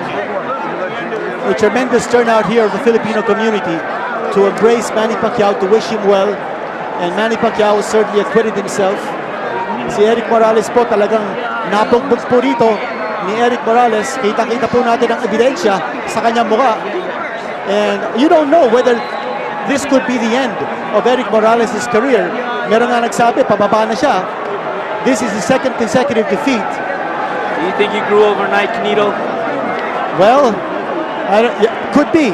That could have been a factor because he looked pretty big again. Overnight, he might have put on about 10, maybe 15 pounds. That made him a little slower. And also, he was an easier target for Manny. Keith Davidson, one of the managers of Manny Pacquiao, also in the ring. Freddie Roach has to be very happy, just in Big fortune. smile on his face. And the Filipino community here in Las Vegas cheering Manny Pacquiao for that great victory for the Filipino people. Job well done. Certainly. He had a remarkable training camp, Canito. Well, all throughout, Érik Morales was a dangerous opponent. At mamaya po, makakausap po natin si Manny Pacquiao sa ating pagbabalik. Kita mo ang lakas. Manny, pinakita mo ang lakas ng loob at puso ng Pilipino sa laban nato. I told you before, I do my best in the ring, and para sa karangalan ng bansa at para sa karangalan ng pamilya ko. Hindi ko ini-speak na mapabagsak ko siya, pero God is great. Manny, marami kang pinakita dito sa laban na hindi mo pinakita nung first fight, no? Ano-ano yon? Yung depensa mo, napakaganda. Yung footwork mo, tapos yung lakas, nandun. Bumalik na naman. Ngayon, medyo there's a lot of improvement to my right hands, and also the jab and then body shot. I am the right hand is help big, help a lot. Kailan mo nakita, Manny, na medyo pabagsak dito si Morales? Kailan mo nakita na this fight was going to be yours? When the 6 rounds is come up, and I saw him, and I hit him to one punch to the body, and I saw him he's getting tired, and he's stopping punching. Manny, kasama din natin si Brian Viloria, isa din kampiyon natin. And Brian, I'm sure you want to congratulate Manny. Any questions for Manny, Brian? The ball. I got the ball. Anyways, I seen you training day in, day out, every day for the last time. What do you think contributed in your last training camp to help you in this fight, and what did you change? It's absolutely it's a great training camp, and there's a lot of strict to the gym and during my training time, and there's a lot of technique and improvement my right hand. So I would like to thank to my number one coach, Freddie Roach. And this puts you in line to fight for the world title again against Marco Antonio Barrera. I mean, what do you think your chances again in this fight? I know you stopped in your first meeting with him. What about this time around? The first time I do again those the first fight I put him. So maybe I right now I'm going back to the Philippines to check out some race in how many months. I just want to say I'm so proud of you. I mean, as a fighter of my own, you display great heart, great strength. All right. We train hard, right? And we train hard. Yeah. And thanks to Freddie and everybody in the gym. Yeah, train hard and easy fight. So bring the ball. I brought the ball. Okay. Manny, milyong Pilipino ang napanood ng laban nato, no? Marami sila sa SM, sa Rockwell, sa buong kapuluan. Ano naman ang masasabi mo sa kanila? Hello mga kababayan ko. Unang-una, maraming salamat sa Panginoon. Pasalamat sa Kanya dahil binigyan niya ako ng malakas na katawan ngayon sa gabing ito at sa araw-araw. At maraming salamat po sa walang sawang pagsuporta nyo. Ako'y talagang hindi ko po maintindihan yung sarili ko, para akong naiyak dahil sa laki ng suporta ng mamamayang Pilipino, sa laki ng suporta sa akin sa pagdadasal, sa panalangin na ako'y manalo. Maraming salamat po sa inyong lahat. Sana lagi niyo po akong suportahan, at lalo na sa mahal na Pangulo. Maraming salamat po, Ma'am Gloria Macapagal Arroyo, at sa inyong lahat. Maraming salamat. God bless you all. Sana magkaintihan na po tayong lahat. Manny, isa sa mga biggest supporters mo nandito ngayon sa dressing room, and I'd like to call on now the first gentleman, Attorney Mike Arroyo, and the President is on the line. The President is on the line. You're on speakerphone. Hello? Hello, Manny. Ay, hello po. Manny, congratulations. Maraming salamat po at talagang ako po'y taos-pusong nagpapasalamat po sa walang sawang suporta ninyo at lalo na kay First Gentleman na nandito siya po ngayon at sa bayan ng Pilipino, maraming salamat sa inyong lahat. Itong laban mo, Manny, ito ay simbolo ng umahamon ng Filipino spirit at ang ating bagong kumpiyansa na manalo against all odds. Congratulations, Manny. Talagang pinagmamalaki ng Filipino. Ginawa ko pong lahat, nag-training po ako ng mabuti para po sa, hindi lang po sa karangalan, ang hinahangad ko po ay hindi po sa karangalan ng sarili ko, sa karangalan ng pamilya ko, kundi kasama na po ang karangalan ng bansa po natin at talagang ako'y dedicated talaga sa bansa natin na sa bawat panalo ko ay ako'y masaya dahil nakakapagbigay ako ng karangalan sa bansa natin. Okay. Salamat sa ngalan ng buong sambayan ng Pilipino. Salamat sa karangalan mo sa ating bansa.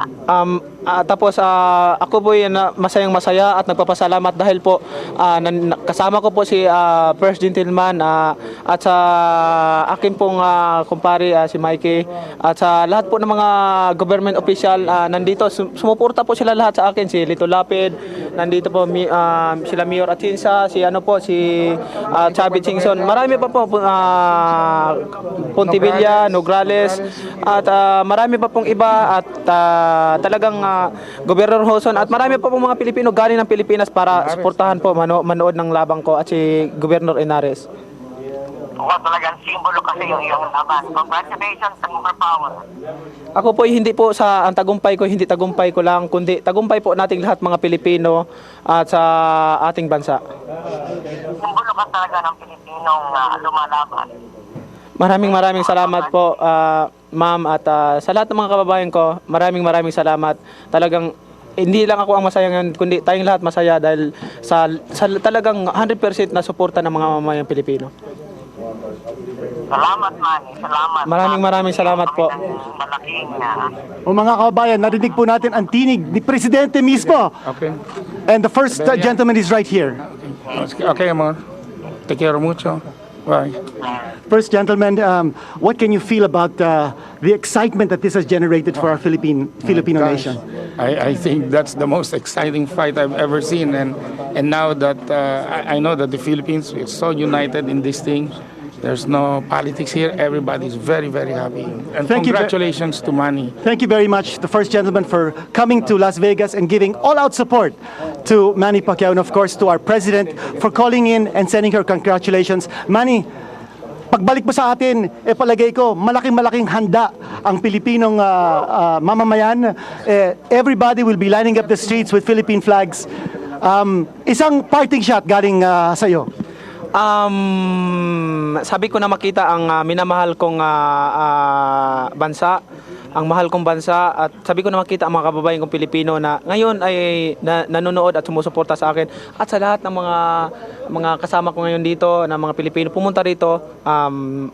Maraming salamat sa walang sawang pagsuporta at lalo na sa HBO at sa ABS-CBN News, ABS-CBN sa suporta nila at sa Solar Sports. Maraming salamat. Mabuhay Manny Pacquiao! Mabuhay Pilipinas!